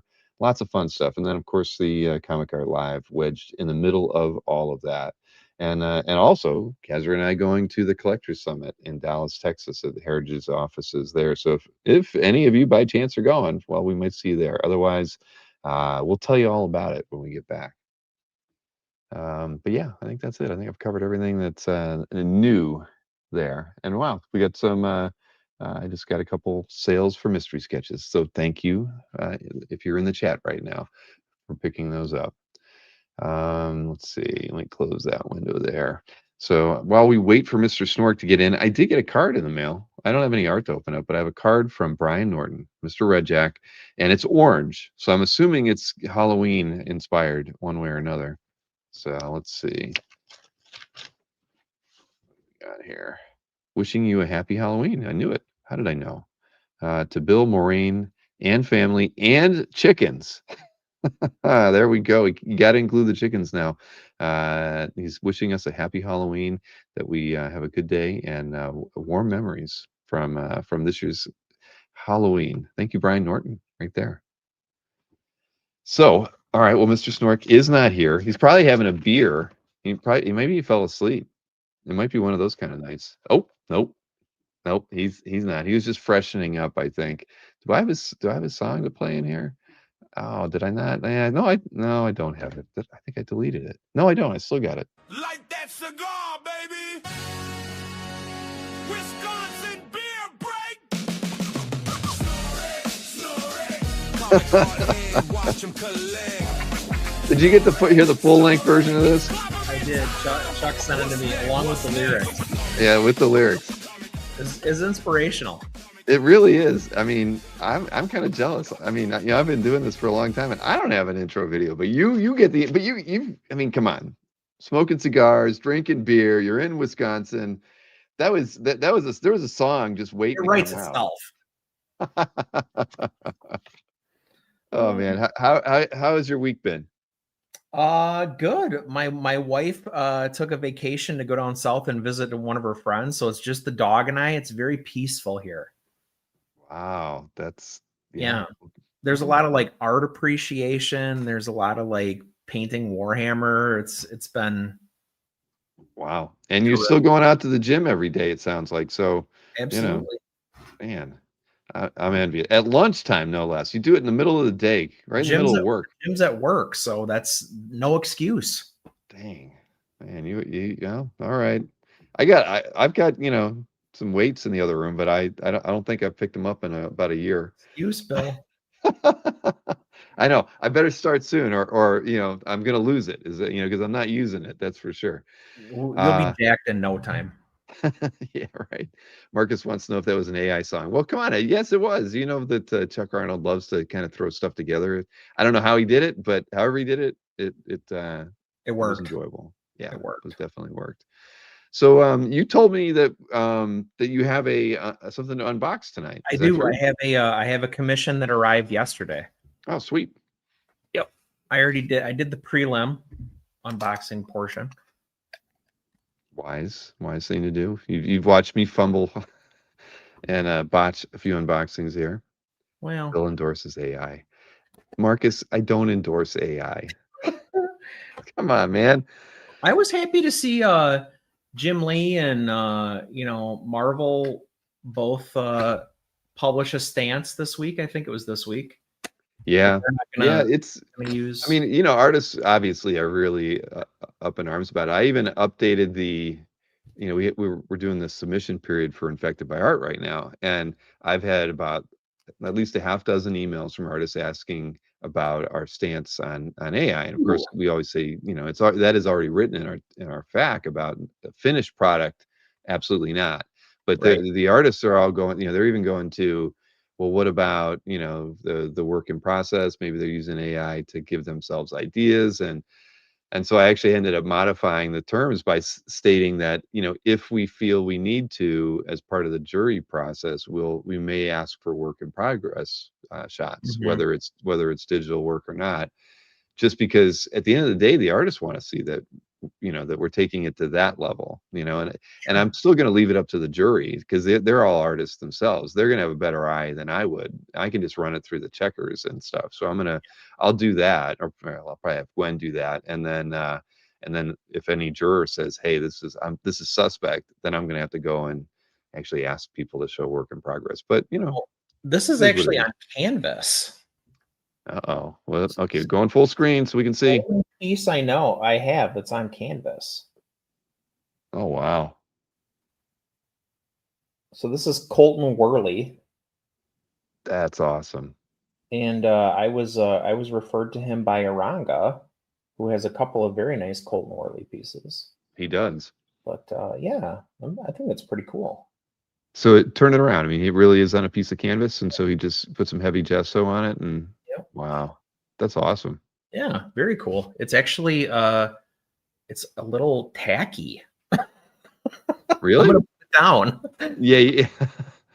That's funny because one of Jiggy's artists, when they did the mystery sketch in May, his stuff was on canvas too, and it was a little tacky. I ended Yeah. up holding on to it and not shipping it for like a week or whatever, just because I was a little concerned. But it made it to me without sticking. I didn't quite understand how that worked. I was actually when I started to pull it out, he didn't put it in plastic, which was a little unnerving, but nothing stuck. So yeah, well, all's well that ends well. Yeah. Well, look, Robert Berman has a Worley in process, and I think even Newell said he's got something going on. No Wonderful. complaints, boys. No complaints. Right. That's awesome. Well, congrats, man. Thank you. Thank you. Well, why don't we dive into some stuff here? Well, I've got Heritage all queued up so I can take a look at what I picked up. It was a good weekend, Heritage. It was funny though. They had a lot of there weren't any Thor Buscema pieces like I'm used to seeing, like 6 of them.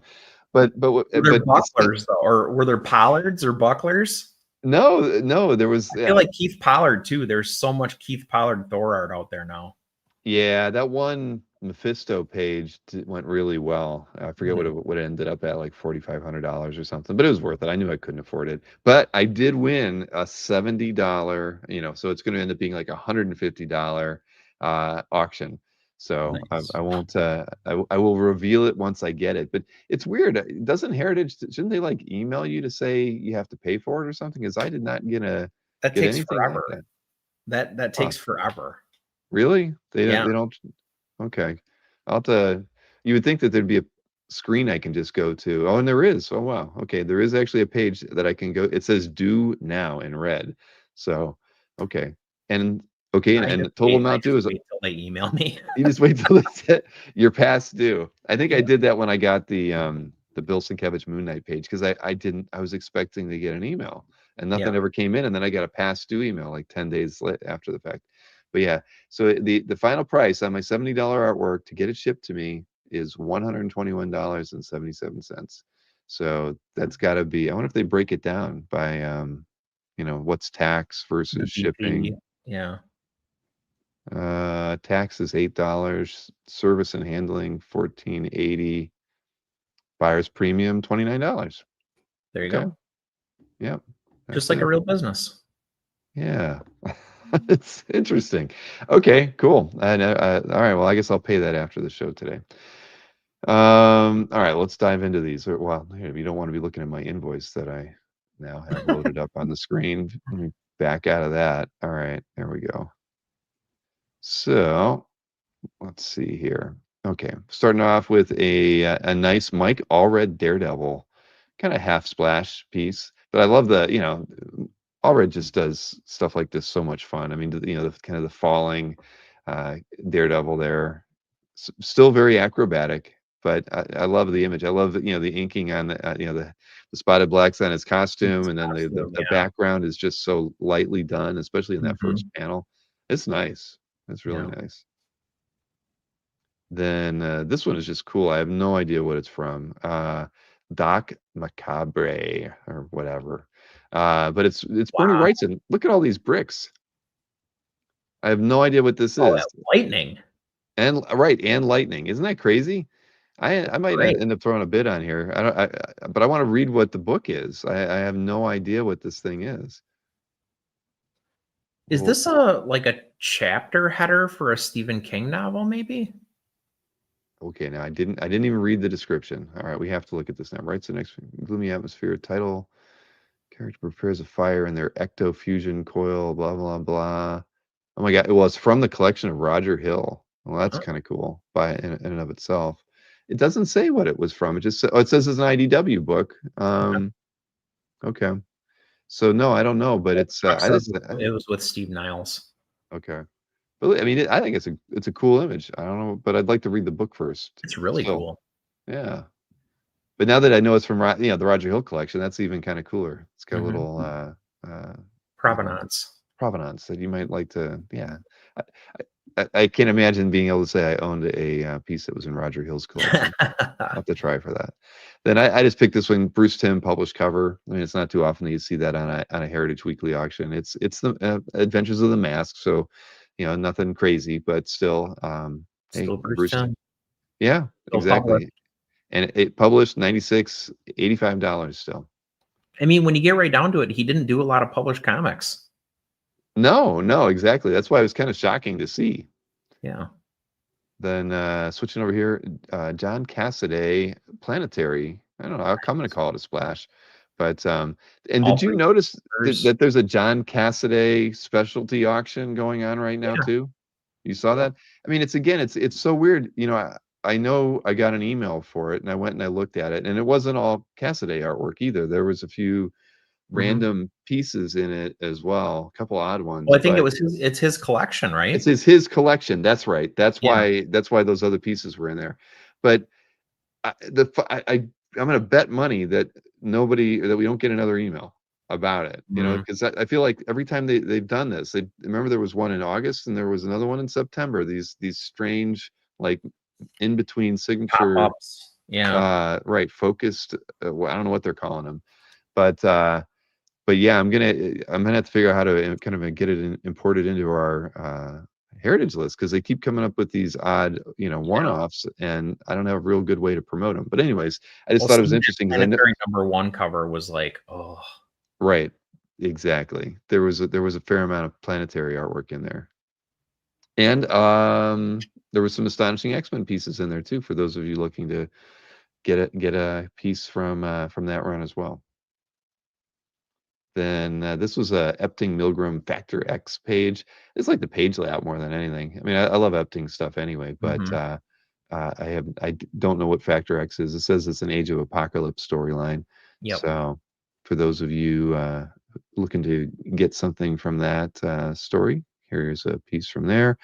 Then this is a Tim Conrad unpublished piece, something called The Sheriff of New York. And I just love the illustration. I have no idea what it was from. There's at least one other Tim Conrad piece in the auction, and it was really cool too. But I just like this piece better. I've always liked Conrad's work, and I mean, look at it's a great illustration. I can't say that I know Tim Conrad. Oh, I mean, I can't say what I know him from, but every piece I've ever seen by him. I mean, I think he did some gaming artwork back in the day. Sure, this has that feel. Yeah, and I don't. Is the other piece like right next door to this one? No, Fastener Larson. But yeah, whatever the other Tim Conrad piece one, it was really nice too. Kupperberg. I just thought this was cool. Howard the Duck, one-page story. What's not to love about something like that? Come on. Washes. That's great. Yeah, exactly. Howard on a street corner. On a soapbox, no less. I didn't even notice that. Literally. Yep. Then this one's funny. It's a Bud Root.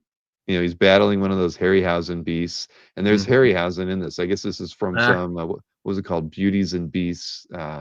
It's a DPS. You get the Velociraptor actually trying to get Harryhausen's autograph. Well, there you go. That's a good game. Look at that. I just thought it was funny. Yeah. And it's a published Bud Root cave woman piece. Then this one, just for fun, a Colleen Duran Wonder Woman piece. I like Colleen stuff a lot, and even though this is all flashback, right, rounded corners on every panel, I still picked it. Yeah. And what was the last one? Oh, this a Buckingham piece from Batman: Shadow of the Bat. You got Mr. Freeze and Clayface battling Batman. I thought the way that Mr. Freeze is drawn was crazy. I think that's the Kelly Jones armor. Is that what it is? Because I wouldn't I wouldn't know, but he looks pretty badass in it. Yeah. But yeah, it's Buckingham, inked by Wayne Foucher. Got some zip there. Yep. So there you go. Those are my picks for Heritage. Now, EXP. Yeah, I do hate rounded corners, CJ. Let's see. What do we got? Batman, what was it 525? I don't even know what that means. Where are we at? Okay, EXP tomorrow. Let me play the video for that. Where are you? Right here. Here we go. Nick Barucci, 7 o'clock. YouTube, Facebook, Twitch, Instagram, you name it. He's everywhere. This Friday, October 17th, 7 p.m. Eastern, 4 p.m. Pacific, the Original Art Experience will have original art. Some really cool stuff that I can't wait to show you. But before I do that, I have a few requests. One, hit that thumbs up wherever you're watching this promo. It's really appreciated. Everybody who helps us promo, help them by hitting that thumbs up. Share the link. Sharing is caring. And thank you to Matt Kennedy for hosting the show this past Friday. Greatly appreciated. And Matt said that he had a few claims, which made me very happy to hear. So thank you to everybody for supporting Matt. That means the world to me. It really, really does. Because he put his time into it. And the fact that he got some claims, thank you. So, but this Friday the 17th, we have Tony Fleece, My Little Pony Tales of Equestria RPG, The Haunting of Equestria cover. Something that I'm going to ask Amy to make sure she promotes in every Hasbro and Brony Facebook page. Then, My Little Pony Friends Forever 26 cover from 2015. This is from 2018, by the way. Exiles, number 78, page 17. Jim Calafiore, check it out. You've got everybody from Hyperion to Dr. Spectre, Nighthawk, Spider-Man 2099, Longshot, Sabretooth, Mystique, Sabretooth again. There's 2 Sabretooth? Wow. Nova, Super Skrull. That's quite a few characters. Then we have Bob Layton. This is really cool. Bob and one of his proteges drew this, the ghost coming out of the Iron Man cover. Really cool. Then we have this recreation of supervillain team up. This is really beautiful. Then we have Thundercats Lost number 3 by Mr. Mark Bagley. That's beautiful. And it would be great if I just kept it where it belonged. Then we never got to this, but this is great. You got 8 spider people. So, Spider-Gwen, Spider-Woman, ladies first always. Then Hams, Spider-Ham, Spider-Man, Black Costume Spider-Man, Venom, Spidey 2099, Miles Morales. Nice little mix of characters.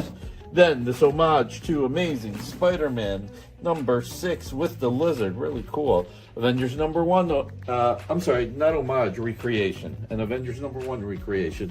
Then we have Neil Edwards and Scott Hanna. Probably going to do this page at $100. This is Claude Saint Aubin. Both of these pages with inks by Scott Hanna as well. Probably do. Oh God, look at that! You gotta love a really ugly, scary creature on the page. Then I have a 5-page Archie story. Fernando Ruiz and Rudy Lapic. Maybe I'll do an undramatic reading, although nobody wants to hear me do an undramatic reading on 5 pages. You don't want to hear me say it on 1 page, much less 5. Then commission cover art. King in Black with Null, Aquaman. Some people like Aquaman. And Thor. So, this Friday, October, I keep wanting to say August, October 17th, 7 p.m. Eastern, 4 p.m. Pacific, Original Art Experience. Please tell a friend. I look forward to seeing you there. Thank you, everybody. Thank you, Nick Barucci. And Nick emailed me while I was playing, and I already replied to him. And I paid for my Heritage auction all the while too. Doing your part. Exactly. Let's see here. So I'll be able to do an unboxing sometime soon. That'll be fun. Nice. All right. Well, let me do the calf update here really quick. I'll run through stuff. What was it? Dealers had an average week 289,000 compared to 262 the week before. Top 6 sales from dealers last week. Let's take a look. Yep. Comic-Con art with this. Of course, $40,000 on this piece by Mr. Jimenez, and this is from Batman issue 1, page 3. So wow, or he's doing all right. Maybe he'll work traditionally a little bit more from now on. Then we have another Batman piece here. So this is from Absolute Power issue 1. The cover to that. Of course, it's Jim Lee, Scott Williams. This one sold for 40,000 as well. Wait a minute, it's a trifecta. 3 Batman in a row. Absolute Batman issue 1 cover from Jay Lee went for $20,000, sold by Albert Moy.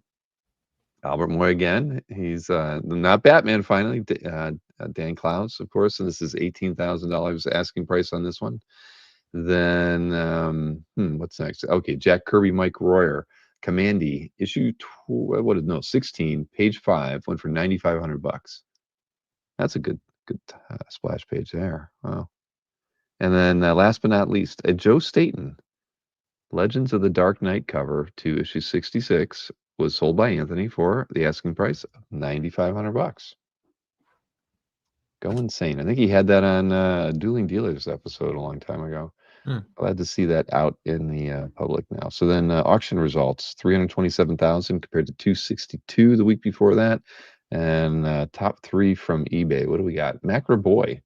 Gosh, I bet you. I don't know if I should have probably checked these. I have no idea if they're accurate. They probably aren't, but I ran out of time. But anyways, the price that was listed on this one from eBay was $2,950. I think these are a little bit. They're more like $1,800, but who knows? Then a Dungeons and Dragons illustration from it says Baxa, so I'm assuming it's Tom Baxa. It was listed as $2,750 on that. Probably, well, those would be a little less too. And then this one, Bernie Wrightson. This is kind of cool. A zombie World War II veteran or something. $2,250. Wouldn't surprise me if that was accurate. Then over at Heritage, we know these are accurate. Remember, we love this one. The Wally Wood Our Army at War page went for $5,500. That's awesome. Then I thought we featured one of these Walt Simonson Thor pages that went for this one went for $4,500 from issue 260. And last but not least, a Planetary Splash from issue 11 by John Cassaday, sold for $3,500. Look at that. Yeah, that is awesome. And I have not read enough of Planetary. I've got 2 trades now, so I'm getting it. I enjoy it, and I really need to get the whole thing so I can. That was my favorite title when it was coming out. Yeah, I mean, it's sporadic, but well, all right. Let's move on, man. Let's do some art picks. All right. Let me get my proper screen set up here.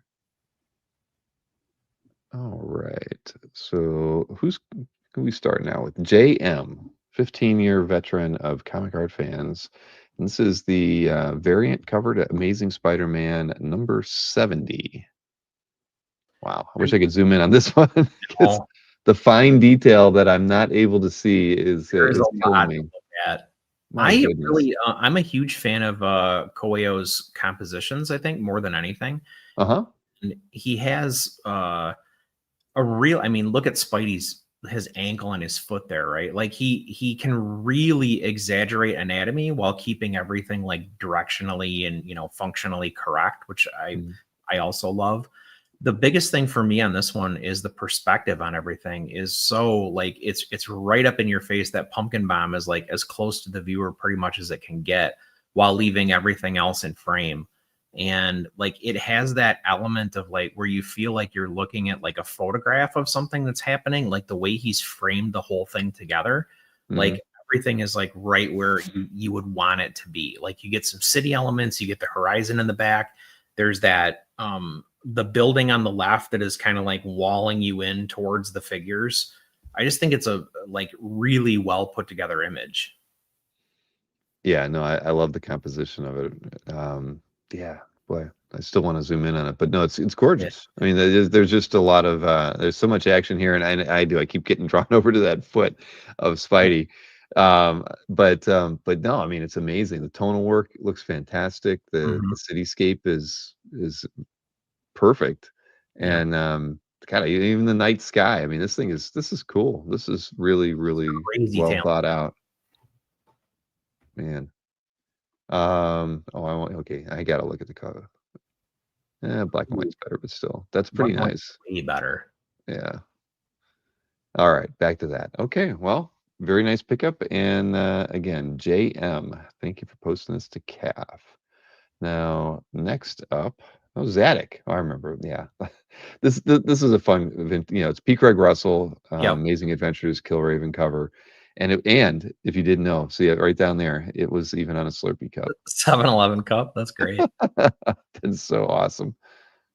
I wonder if people collect that stuff like they collect the Hostess ads.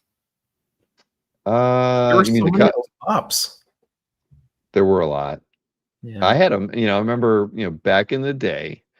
I wish I could dig. You know, if I can, I'm sure I have the photographs around here somewhere. But you know, that was what we did as kids, man. When we had our comic book collection and like a few big treasuries, like I remember I had the Hulk treasury. I don't think I had the Cap one. But you know, we'd spread stuff out on the floor and take photographs of it. You know, and those crappy ones with the rounded corners and they were square. Whatever camera that was, that's what I had. And so I would spread that stuff out, but I would put the Slurpee cups in there with it All because it right. was like, yeah, I had that, and I had like a shelf in the closet, and the shelf in the closet I'd pasted behind, you know, up on it the Michael Golden Merry Marvel Marching Society poster. I don't even know where I got it. I think I got it in a Mile High catalog or something like that, Yeah. because that was, you know, where I'd sent away to get and bought some comics through the mail before I was old enough to drive and stuff. So hell yeah, man.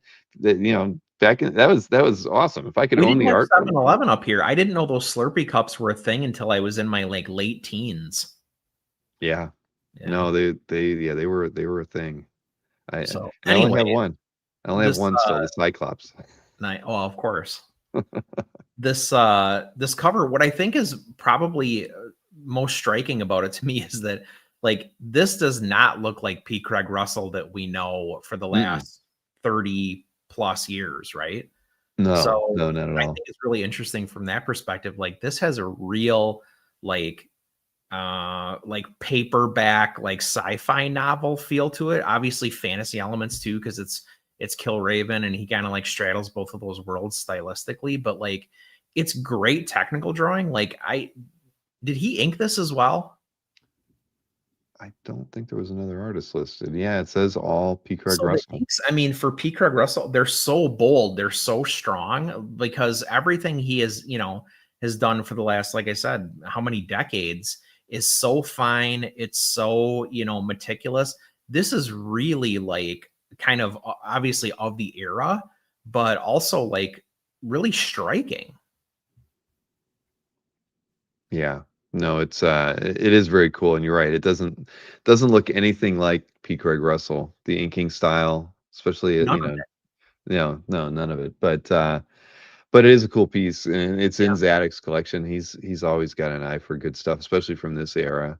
Yeah, I So love it. it's definitely in the right guy's collection.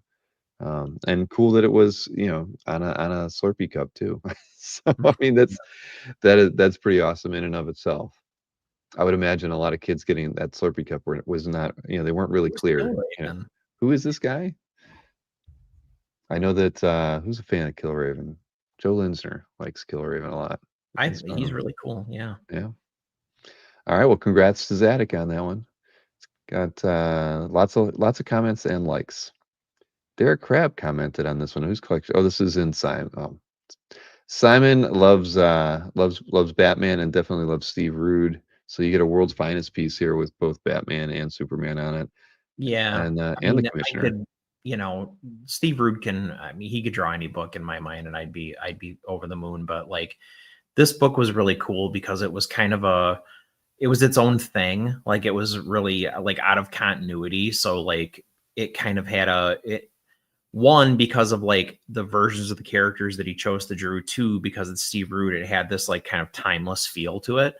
And I really loved this book when it was coming out. So seeing an original pop up from it on CAF is like always a treat. You don't see a ton of these, but it's got everything we love about Steve Root. It's got the, great figural work. Like the panel compositions are all terrific. It's good storytelling. Like the emotions on the characters' faces, particularly Batman in that last panel. Yeah, it's just wonderful and so good to see him work on like DC's big two. Agreed. I don't know if I was on Instagram or YouTube the other day, and I came across a short. So it was probably YouTube, with Steve Root, where he was talking about how he spots blacks. I don't know if you saw that one where he said he shrinks it down to thumbnail size and fills in the blacks with a marker. So he'll pencil it out before he inks it, or maybe even might just ink the outlines, shrinks it down. So he's filling in the blacks, and I just thought it was funny. It's like, if it doesn't work as a thumbnail, I'm not going to do it on the larger piece, because he works really large. And I just thought of you and I, how we sometimes like zero in on a piece by looking at the thumbnail. Absolutely. So that's exactly what he does. Is if his thumbnail doesn't look great, he ain't going to bother. He's not going to ink it, or he's going to change what he thinks he might need to do with the piece. Yep. And it's cool. You look at this. I mean, he uses, he spots his blacks, and his page is constructed around that. I mean, you can look at the Nexus work. I mean, anything that he's done. I mean, it's very consistent and a part of his workflow. I thought that was that's really a cool cool. thing that like bled over from really from design much more than illustration, because if you can look at a cover or a photo or whatever, and it's this big, and you're like, oh, okay, like that really great, then it doesn't matter what size it is, like it just works. Right. Well, this is awesome. I'm glad Simon has it in his collection. And I did get my like in there. Wow, 13 comments, 33 likes, man. I bet you a lot of those are coming from the app. The app is very easy to leave likes on. It is. I was scrolling through it the other day, and I wasn't even hitting the the detail for some pieces, and I was just like I know I'm gonna like this. All right, I like that one too. Yep. Now, Jeff Singh, he had posted a few Paul Pope pieces, seemed like about a month ago, right? But he posted a few again. They were all awesome.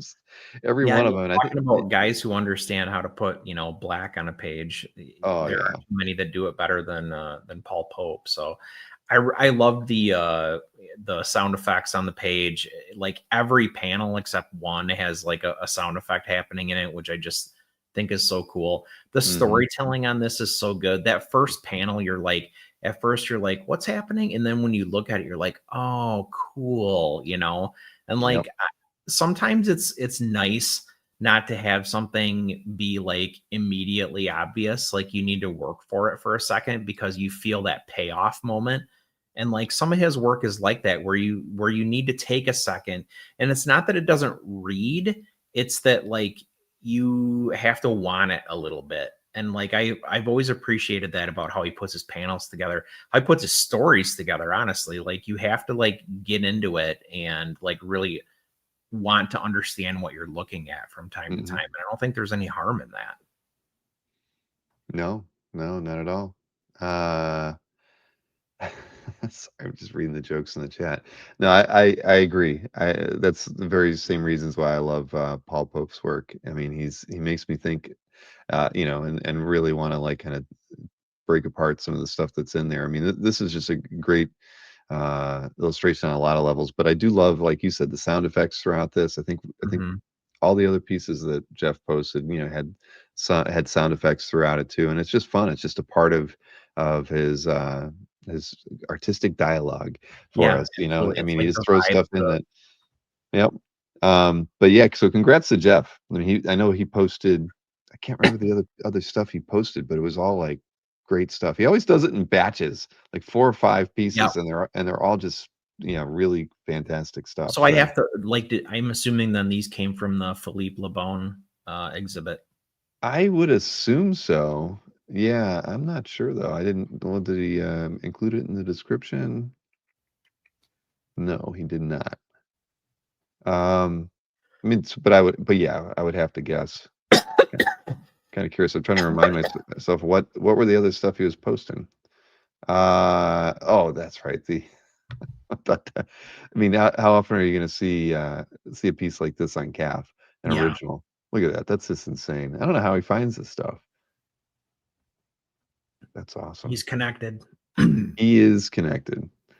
All right. Where are we going to next? Well, Marcus posted first on this one. So we have a Travis piece. Now, this is from a collector in Italy, Raphael Tizzani. And yeah, this,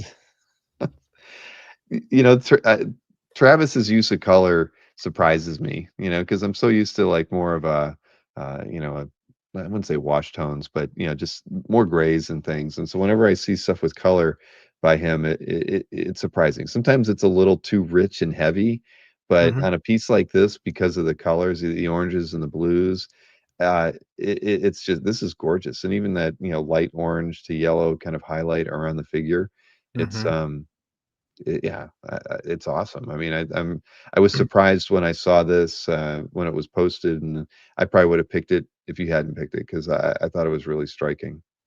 Well, these these commissions, I can't call them expensive because of what you get, but they're not cheap.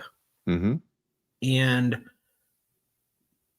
I struggled, like I was gonna get on the commission list, and I hemmed and hawed about what to get, to the point where like I just didn't get on it. I missed it. By the time I thought like I'm gonna get X, it was like too late. Right. So the fact that somebody requested the Sorceress from Masters of the Universe, that right there, I was like, oh my God, I never would have thought of that in a million years. No. And then you see the result and you're like, I can't believe, one, somebody did this, but two, look at the payoff. Yeah. Well, I think it's smart. I mean, because again, you get with the white costume, white hair, that that you knew it couldn't go too dark, and then you have just man, the way the feathers are drawn, it's just incredible. There's just stuff that Travis can sink his teeth into, and things that he probably really enjoyed drawing, versus doing another Wolverine or something like that, or Space Girl or whatever. Well, the feathers and the hair are so rendered. And then most of the figure is really not. And so like it lets you kind of like travel around the piece a little bit looking at it. And like there's almost like points of interest. And then he highlights things like the blue on her boots and the blue on her sleeves is like so different tonally, and like it's flatly a different color than the blue that's in her feathers. Yeah. And like I don't have the action figure handy, but if I did, they're the same color on the figure. So he like went out of his way to be like, I'm going to make the feathers look more organic, richer, earthier, whatever you want to say. And it just so works. I'm absolutely in love with this piece. Well, it is gorgeous. And again, the Italian collector Raphael Tizzani is the proud owner of this one. So congrats. Yeah, no, that's a keeper. That's one that'd be one you'd want to look at like every day. That should not be in a portfolio. Yeah. Please put that on a wall. And like I've seen Chuck has Superman from this same run of commissions. And like when you see them in person, it's like you want to like hold your skull together. Well, that is awesome. And next up, this is it's a Perez new that's right, new Teen Titans piece. Yeah, this one's awesome. This is from Titans 19, page 14. I get my like on there. These are all good, right? Yeah. I mean, they're all good. This in my opinion, no offense to whomever, this is the stuff that I like the most from George. I think that he was at his best on these characters, on this book. It's certainly the stuff that I like the most from him. The fact that this page has Dr. Light on it, who in so many ways I think is like a quintessential Titans villain. He's been so important to like the team over the years. I think that's great. You get Cyborg at the bottom pasting him. And like the cool part about it, I don't know, nerd wise, is that Cyborg is the only one who's not featured in the little team shots across the top. because if you look at it, they're kind of like not in their costumes, for, you know, et cetera, et cetera. But Cyborg is kind of always in his costume, right? Because his costume is his power, or you know, his body is his costume, is his power, and Right. he shows up to sock Dr. Light. I think it's just this is almost like a story into itself. No, it's gorgeous, and you're right. I think, you know, for me, I would pick the Titans work from Perez as the thing that I think he loved working on the most, and it just showed. I mean, I you know, I've never owned a page, but I've seen quite a few of them, and they're just so inspired. You can't compare them to really anything else. I mean, you know, the third Avengers run or whatever. I mean, it's his Titans work just is hands down Yeah. the best, and I think that it doesn't matter which run really either. Although No. I definitely would want the first run if I could get it as a collector, but the second run stuff is just as good. So yeah, and the Starfire doesn't have any clothes on. That is right, Marcus. It's You're so cultural, observant. Yes. Don't be a pervert. Yep. Not from here. Oh man, but Brent Peterson, congrats on that one. Now, Jason Hussa, what's he got here? Oh, that's right. Let me get my like on here. So Mike Perkins, and this is the variant cover to 108 from Detective Comics. This is one I had to look at a couple times, I have to tell you. I mean, even when it was a thumbnail, I'm trying to pull the figure out. It's a tough one to for me. I mean, it's an amazing image, but every time I looked at it, I was like, I have a hard time because it's something to do with the shapes of the buildings behind it that Mhm. kept throwing me on the figure. But I mean, I Well, love I the think that's why image. he did the like absolute negative space with the cape. It like gives you Batman for a second. You're like, Yep. oh, okay. Because the background is so complicated. It It's is. so, and it really, it's just a bunch of like, you know, shapes and lighting, and you know, they're the rain effect obviously too. But this piece I don't care about Batman. Honestly, like Right. Well, if I went like this and just looked at the top half of this, I'm like, this is really cool. mhm. Yeah, Rick Welch says Gotham is the main character. Yeah. Completely. That's the thing. Well, that's why I was struggling with it, because I'm like, I'm having a hard time pulling that figure out. And in because the background is just so overwhelming, and it's funny. It's like if that mid gray, you know, on the two buildings that are either at, you know, at the one side of them and the other, if those weren't there, I think I'd see the character better. But he throws them in there, and then it just makes it but yeah, Well, the other thing is it's that awesome. the only whites on the entire page are Batman. Right. So Yeah, that is true. And the horizontal figure is unexpected. Right, Robert. Again, you're looking it because again, look, I can keep scrolling up. There's there's a lot of city, there's a lot of building in here. did Jason post the actual cover image? He did. Oh wow, by the way it's colored, you don't have any problems at all. No. And maybe he knew that. Maybe that's He knew that. you know, he's thinking of how it's going to be He knew colored.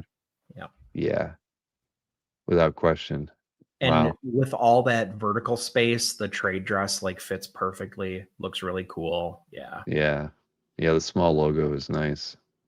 Wow. Well, I was thinking the okay. same thing, Rich. It looks like a high contrast photo. Right, the way, well, yeah, because it's blurry, right? The windows are all kind of rounded. I mean, it's not crisp. You know, It's yeah. I love though that he like Dutched the background, like everything's at that angle. And yeah, I don't know. This is just a great piece. Like I would if when I was a kid, if this was a poster, this would have been on my wall. Right. Well, Jason's picked up some cool stuff in the last year or two, so congrats, Jason. That's a good one to have in your collection for sure. Batman is like a cell layer on top. Right. I mean, there's so many different ways to kind of look at the way you know, this piece was approached. But clearly Perkins knew how it was going to be colored and presented, and you know, so he drew it accordingly.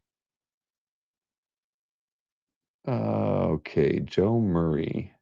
What do we got here? We have that OMAC page, yeah, from John Byrne. Now why pick this one? Because you're not the biggest Byrne fan in the world. I'm not, but I am a big OMAC fan. Okay. And I really like so Byrne and Simonson, like they're buddies, right? And they both Mhm. like love Kirby. And I feel like when you give those guys Kirby stuff to do, like they really, you know, like you said earlier, they really sink their teeth into it, right?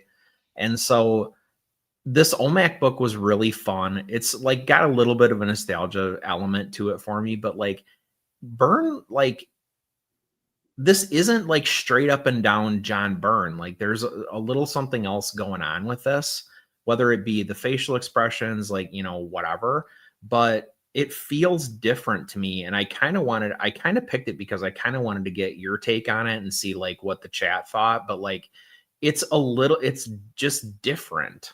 Like it reads as John Byrne, right? But that face on the bottom right, Mhm. does it? No.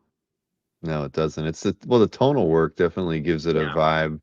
vibe, you know, to like the Marvel magazine art, you know, because of the, I mean, is it duo shade? It's got to be, Yeah. yeah. So I, I think it's that, and I'm not really, you know, the pattern as well that's on the duo shade it's just it's not, it doesn't look normal for some reason. So I don't know what it is about it. You're right. There's just something that's a little different, you know, about the piece. But that's why I was curious. I'm like, you know, it doesn't stand out as like, oh my gosh, this is a great, you know, this is John Byrne to the nth degree. No, But I think that's what I like about it though. yeah, yeah. Like you can get that in There you go. Fantastic Four, you can get that in X-Men, you can get that in Next-Men, you can get that in whatever. This is not that. Yep. No, cool. It makes me, well, it does make me want to see other pages from the book. You know, the originals for sure, because Well, I'm curious to see how he. posted another, and arguably the other one's a better page in some respects, but I just like the OMAC images on this one. Okay. Well, that is well, Joe Murray, congrats. Another that's an yeah, I might not have picked this one, but I'm glad you did. What do we got? The bottom panel? It has Gil Kane look. A little bit. Okay.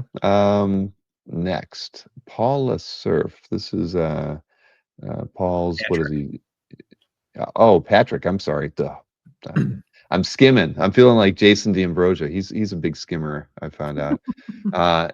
Every email I sent him, like in the last week, arguably he was traveling and at work, but he never read what I would write. He would always just skim it and ask me a question. I'm like, I answered it right in the, you know, in my 3 sentence response to you. I answered it. Oh, I skimmed it, but it's 3 sentences, man. I So read I read a, I can't remember what it was called, but it was basically like tips and tricks like for sending work emails.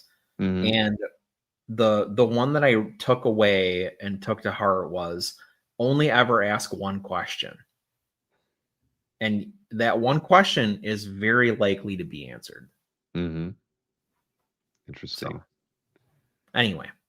All right. Well, this was Gene Colan, Tom Palmer, Daredevil '89, and you know, the pacing on this piece was just fantastic. I almost don't even, you know, I looked at it and it's like I don't even care, the action and the pacing from panel to panel, and it's just the characters are kind of rigid in their own way, but they're so, you know, and it's partially because of the way the blacks are handled on it, I think, but I love it. I you know, when I came back to it a couple times. I'm like, man, you know, I'm not the biggest Daredevil fan, but I'd own this page because it's just too damn cool.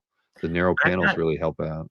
I'm really not the biggest Daredevil fan either, and to be perfectly honest, I'm not always the biggest Gene Colan fan. But I feel like Tom Palmer like did enough on this page that like, so for me, I don't feel like the figures are rigid at all. I feel like the figures are like, you get Colan from the figures, which is what I think, me personally, he did best. Like he could really get away with a lot with a figure. And that first panel with Daredevil on it, that's Gene Colan like all over. But like the rest of it, like I feel like Palmer reined him in a little bit. And that's why I feel like for me, like some of their work or some of Colan's work on this book just was a mess. This page is not. This is a great page.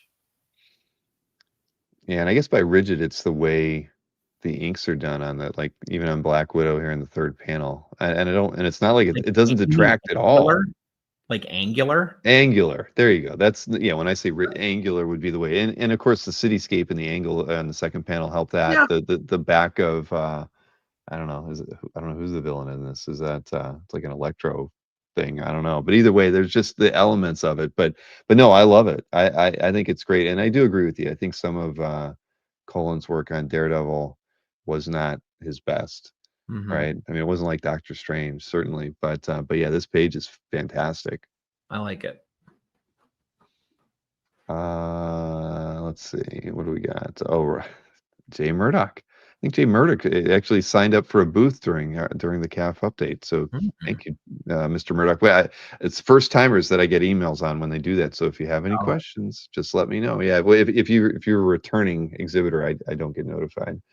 So so yeah, we all saw this one go up for sale. We saw about 20 people want to be able to buy it, maybe even more. But yeah, Rambutan, he just threw so many fun things in here, little Easter eggs and stuff. I think Marcus pointed out the demon bear, which I might not have even got. You know, as I glance around the image, I think you know, I didn't really think that when I saw it, and then I was like, oh, okay, yeah, that's probably what it is. But I like how warm this is. Like tonally, it's very warm. Like it's environmentally, it's very warm. Like the quality of the overall piece like really suits the scene, which I think is such a cool thing to be able to do as an illustrator, and particularly as a painter. But I think more than anything, like when I first saw this, I thought this looks like a tea box. Like a box that you get tea out of, you know, like Celestial Seasonings or whatever. Like that's what it makes me think of. And then you look around, you're like, oh, there's Hawkeye like laying on the floor, or there's the Vision laying on the floor. There's, you know, I mean, there is a ton of fun stuff happening in this, but it's such a fun, like different take on a superhero piece. No, agreed. I mean, when I saw this image from Jiggy, I think it was even before he had sent me like a set of the first pass. As soon as I saw this one, I was like, oh my gosh, people are gonna fight over themselves, and you know, to just have an opportunity to get this. But I mean, yeah, you're right. It's so warm, and you just might not ever see a commission style piece done like this ever again. No, you know, just it's so unique. And like the crazy stuff that's happening in the background too is it's like it belies like the whole foreground is like, oh, that's really nice, and then you like get in the background a little bit and you're like, oh damn, what's happening? Yep. Oh yeah. I mean, you could stare at this thing for days. This has to go on the wall, Murdoch. I don't know how you don't want to look at this like all the time. I mean, it's a great piece of art, and yeah. No, I'd want to be looking at it every single day. You get Cap Shield in the back there. Alberto, my goodness, even he probably missed out on that. Anyway, I do. I think this is phenomenal. There's a gummy bear. I didn't even notice that before. Yeah, there's a dream catcher. There's I forget the name of her horse. Wow. And there's a teapot. See, you were thinking about Celestial Seasonings, and yeah, there it is, right there on the bar. And who's looking in the ceiling? Scroll up. Oh shoot! Is that Ant-Man? It's got to be Ant-Man. I don't know. It's wild. Yeah, it is completely wild. So let's hope Rambutan keeps doing wild stuff like this, because yeah, that's crazy. That's really nice. Well, congrats, Murdoch. This is a good one. And 22 comments. It deserves 44 comments. So for those of you who haven't seen the here, I'm gonna throw the link in the chat too. I would imagine a few people who didn't see this when it went up on the next comic art sale that we did would like to take you can zoom in on this one. Murdoch put a good size scan in there. All right, where are we going to from here? Oh, I guess it's my picks now. Okay, we're getting late. I'll go quick through mine. So Albert posted a couple cool pieces, but this was a Marvel poster, Buscema, Joe Sinnott, I mean, I don't know. I could not pick it. I mean, there's When I just too many. emailed you, I was like, "There's a bunch of stuff you're gonna want to pick," and this was on the list. I mean, come on, and the idea that Dracula is kind of the central figure on this is it's just crazy, and I don't mind. I like the image a lot. It's got weird sizing on it, right? I mean, Spider-Man's huge, Power Man's small. I mean, it's interesting how Buscema approached like the layout for this piece, but it's just gorgeous. It's But flat out you amazing. wonder, did he? Or did he just start in the corner and like work his way out, or start in the middle and work his way out? I mean, he could have.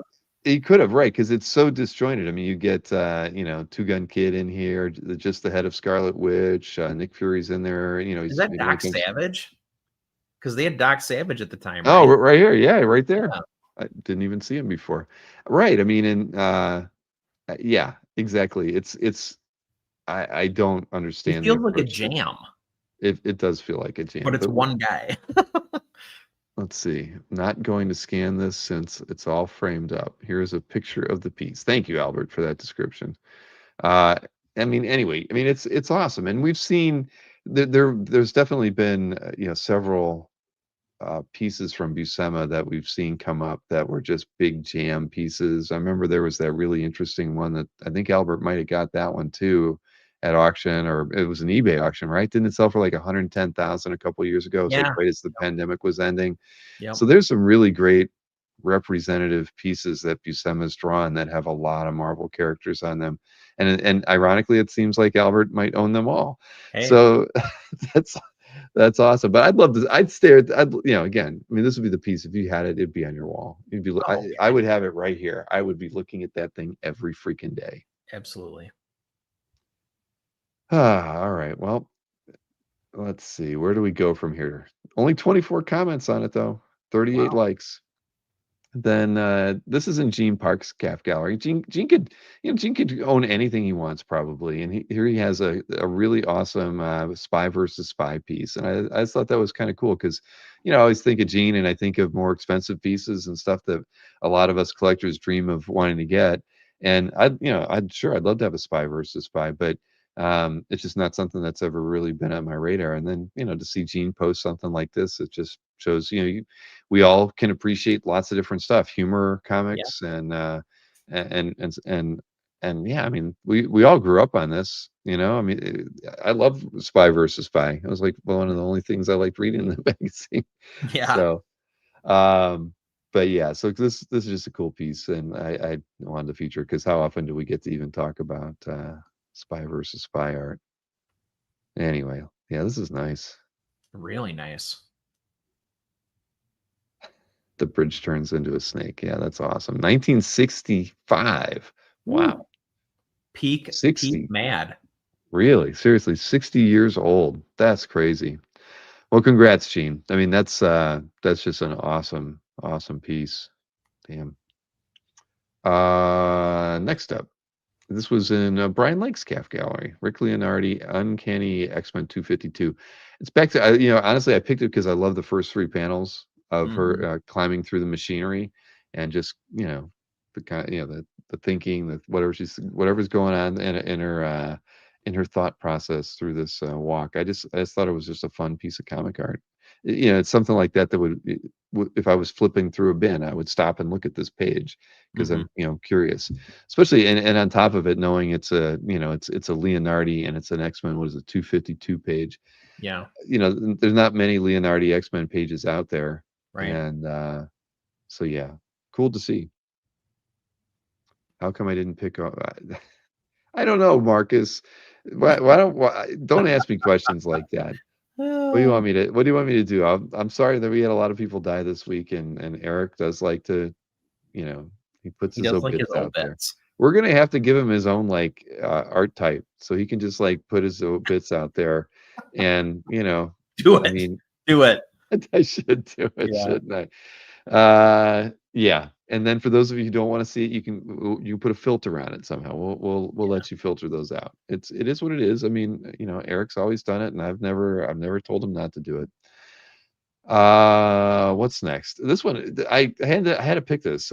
Carson Gruba, right? Now there's actually a fair. There's like 200 pieces by Carson on calf. I'm not familiar with them at all, but I missed I that. isn't this kind of? I think it's cool. I love the It the is kind of cool. monotone background with all the dead ninjas. I had to keep look. It took me a while to look at the figure to really kind of get it all in. I mean, it's probably easy colored, a lot like the Batman piece we looked at earlier. But I love the design on this piece. I mean, That's what it it's all reminds me. about, right? Yeah, totally. I mean, I look at it and I think origami. I think uh, I don't, I don't even know what to think of all the stack of ninjas in the background. But I love that just they're a flat tone like that. I just think this piece is incredible. This And is so cool. yeah, isn't it? I mean, I could look at this for a long time. I literally came back to it like 3 times. I wasn't going to pick it at first, and then I just love the design in it. I mean, look at Wolverine's tiny feet. I mean, Well, it's Wolverine is like the central design element in the piece. yeah. I mean, he's pulling it all together. I mean, Wow. and and I did look. I mean, there were like 200 pieces by Carson Like, on look calf, at the and shading and the texture on the big goofy arm, the left I arm. know. But well, strangely, I mean, that's the thing that actually drew me in initially. I'm like, Yeah. I'm like, there's a lot of detail in there, and then I get to the rest of it, and so much of it is an abstraction. The way he's treating the ninjas in the background Yeah. is like a weird Escher kind of feel, where he's just layering these knocked out dead ninjas or whatever. Who is this? Yeah, it's Carson Gruba and Brian Coppola's Calf Gallery. I mean, I'm not, but again, let me see. I know I clicked on the name. Look, okay, there's only 83 pieces, but I'm not familiar with them at all. Clearly, Brian is. He's picked up a lot of his stuff. Okay, Heiser has a piece by him. Strange Death of Alex Raymond. Right. I mean, this other stuff, does not have that same kind of feel at all. But okay, but we got to learn something. We got to learn about this artist, right? I mean, Oh, hold on. I have no idea, Here's the color. oh, here, let's go full screen for you. You're not gonna be able to see it. Wow. No, yeah, the lighting's kind of weird. Instagram doesn't want things to be big. No. Oh, that's much better though. Yeah. Huh. Interesting. Well, I mean, again, I think it's great. Hey, Ian Cinco's in the chat, man. Hey, how's it going? I saw a video. Ian Cinco was at the Friday meetup. It was like a short. Somebody sent me a short video clip from that. Had Ian in it. But anyway, I think this is cool.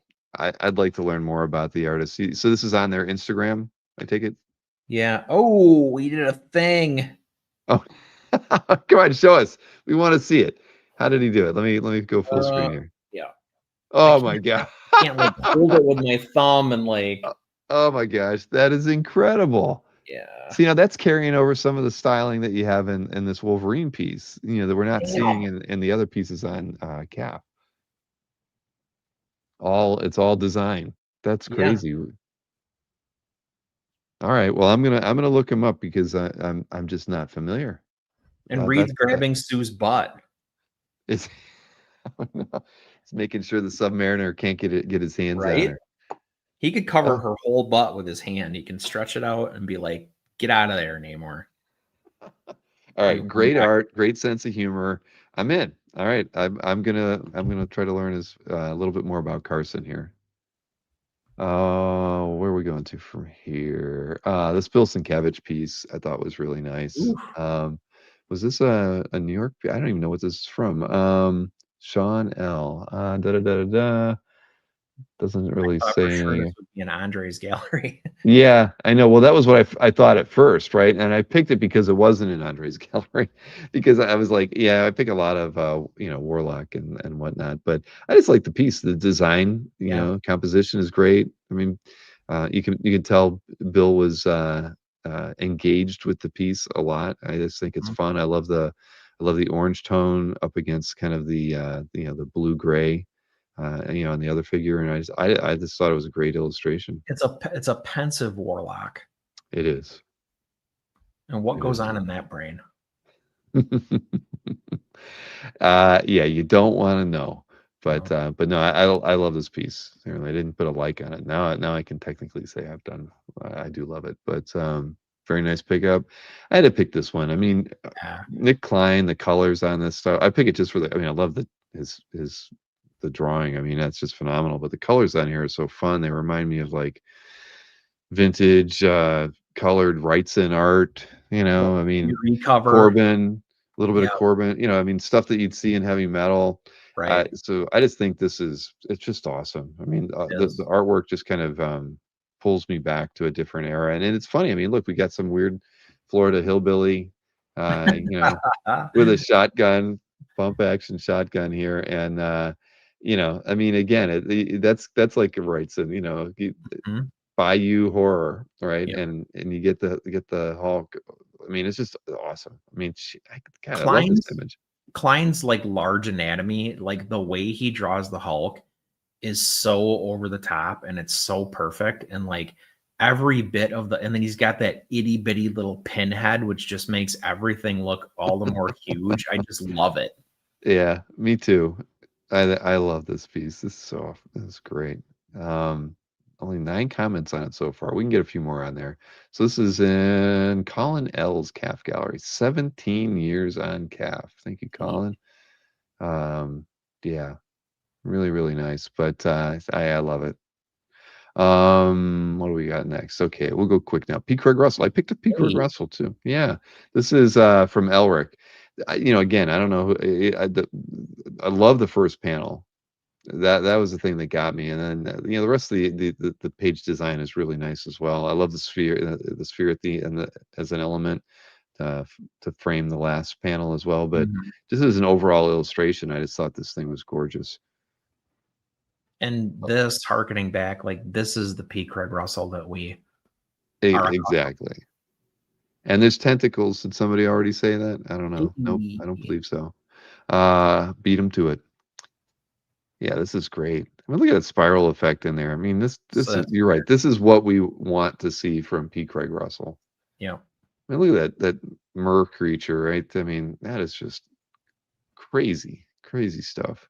That's when I know you like D&D, Bill. Exactly. Mer creature. Mer creature. Yeah, that's what I grew up on. Yeah. Oh man, but no, a very nice pickup. And then this is in Mickey's Calf Gallery. Mickey he just surprised me. If it's not Legion, it's something totally off the wall. So it's not like I don't mean to go out and pick Mickey's stuff. He just has really cool, and I avoid. He posts a lot. He does. He posts a lot of good stuff. Beautiful line quality, says Antoine. I like to envision Mickey's house as just like vertical stacks of art that are taller than he is, like lining every wall. Yep. I mean, when I interviewed him, I remember he had stacks of portfolios, toys all around him. Yeah, it's hey, it's good to be Mickey, is all I can say. Yeah. And this is in Jeffrey Moy's Calf Gallery, Sowie piece. We know that Johnny Future is one of his loves as a character to get a commission from, or of, I should say. And Sowie just being Sowie, right? I know she's out on her own right now, I think, as she's not rep by anybody, but boy, she's doing some great work. Always loved her work. When we got to have her on the shows with the next crew, but she's just so talented, and she's only getting better. I can't even imagine where think about her 2 years from now or 5 years from now. Her work's just so well done. I mean, I think she's just being so talented. I love the lack of outline on the foliage in the background. That's perfect. That's what I was looking at, right? I mean, yeah. Gosh, she's awesome. Wowie Sowie, says Robert Berman. Yeah. So congrats. It is from the collection of Jeffrey Moy, as we can see on the watermark right there. Jeff. Hey, he's good. He's taking care. Nobody's going to print this thing. Yeah. He's probably had problems in the past. Next up, this was in Derek Crabb's Calf Gallery. I love this Um, piece. isn't this awesome? Those I fat mean, outlines. oh god, that was the whole thing right there. It's the heavy outlines on the Transformers here that are just Yep. freaking cool, and then just such fine line work inside of it. I mean, yeah, Right. the tech, the approach. I mean, and it's not. I'm sure this is something that once it might have been a happy accident, and then all of a sudden it's like, holy shit, I'm going to draw them like this. Yeah, this is a Yeah, look. exactly. Yeah. Yeah, I love it. Hey, Derek. Derek, I have to tell you, I had to cut some masonite for you. That's why your art shipment hasn't been in the mail. I didn't realize I didn't have these super oversized Brian Hitch masonite pieces. Ah, I had to go pick up another like 2 4x8s the other day, I'm and familiar with those. yeah, so your art will be in the mail tomorrow. But I apologize for the delay on that. But great pickup, Derek. We know you're a huge Transformers fan, and I mean this thing it's got to be incredible to to see in person. There's so much detail in it, and It's I great love it. technical drawing. And then, to your point, the technical stuff is happening like on the inside, right? Yep. Like, and then those chunky outlines just make it like, it takes it from like, oh, this is really good technical drawing to like, oh, this is fun. Yep. Wow. I mean, and the chunky line carried over. I mean, this is it's awesome. Yeah. This is really I love it. I mean, very stylized and fits the characters so well. Wow. I think I actually picked 11 pieces. I think I'm on piece 10 here now. This is in Shemp's Calf Gallery. Jose Marzan Jr. Inks on this Stuart Immonen Yeah. Superman. I just thought the Superman was, I mean, he's really tough looking in this, and I actually rewatched the Superman movie the other day, and I even like it even more now watching it a second time. But Yeah. yeah, it's fun. It's more fun than I remembered, and I liked it the first time. But anyways, I thought this was a great illustration. I love the kind of the tangents of the city, kind of beneath them. Mhm. But I just thought the way Superman was drawn, the heavy inks here by Marzan just work really well. I'm sure that Eminem really gave him the direction to do that. But Yeah, it's moody. it is. It definitely is moody, and the city's drawn really well. I was thinking the same thing, Antoine. That's a ballsy angle to draw a figure at. There, so yeah. I mean, and that clearly was a part of it, but I didn't really even see it that way. But now looking at it, you're right. I mean, that's not something most artists would try to tackle. No. I mean, his cape's tiny. It's Right. it's not what you expect from a typical Superman illustration with him flying at you. That's the angle though, right? Yep. Otherwise you'd see more of the cape. But it's Imminent had, I mean, a long run on this title. And it was earlier on in his career, but you see stuff here where it's like, oh yeah, he still does that, or yeah, I think I like this Superman illustration a lot. Doggone, that's cool. There we go. All right, one more to go. I don't even remember what I picked last. It had MODOK in it, and it was. Oh, I love this piece. Isn't it great? This is in Robert's Calf Gallery. I had to pick it. I really appreciated the intro. These first 4 panels, right? The inset one, and because a lot of times when artists lay out panels like this, they keep everything kind of centered and square. I love that this panel here is shifted a bit to the right. And this guy's tossing whatever he is in his whatever pills he's popping. His meds. Meds. But this image right here is awesome. Stolen Nimrod, MODOK. I mean, oh my God. I mean, looking at it now, I couldn't help but not, but pick it because it's just so fun. Yeah. God. Kasara MODOK is its own thing. Like he has like this is the only time where I ever feel when I see Kasara drawing where I'm like, oh, he actually looks threatening. Well, I mean, yeah. Most of the time he looks really evil and mean, and you don't always get that with MODOK. You're right. I mean,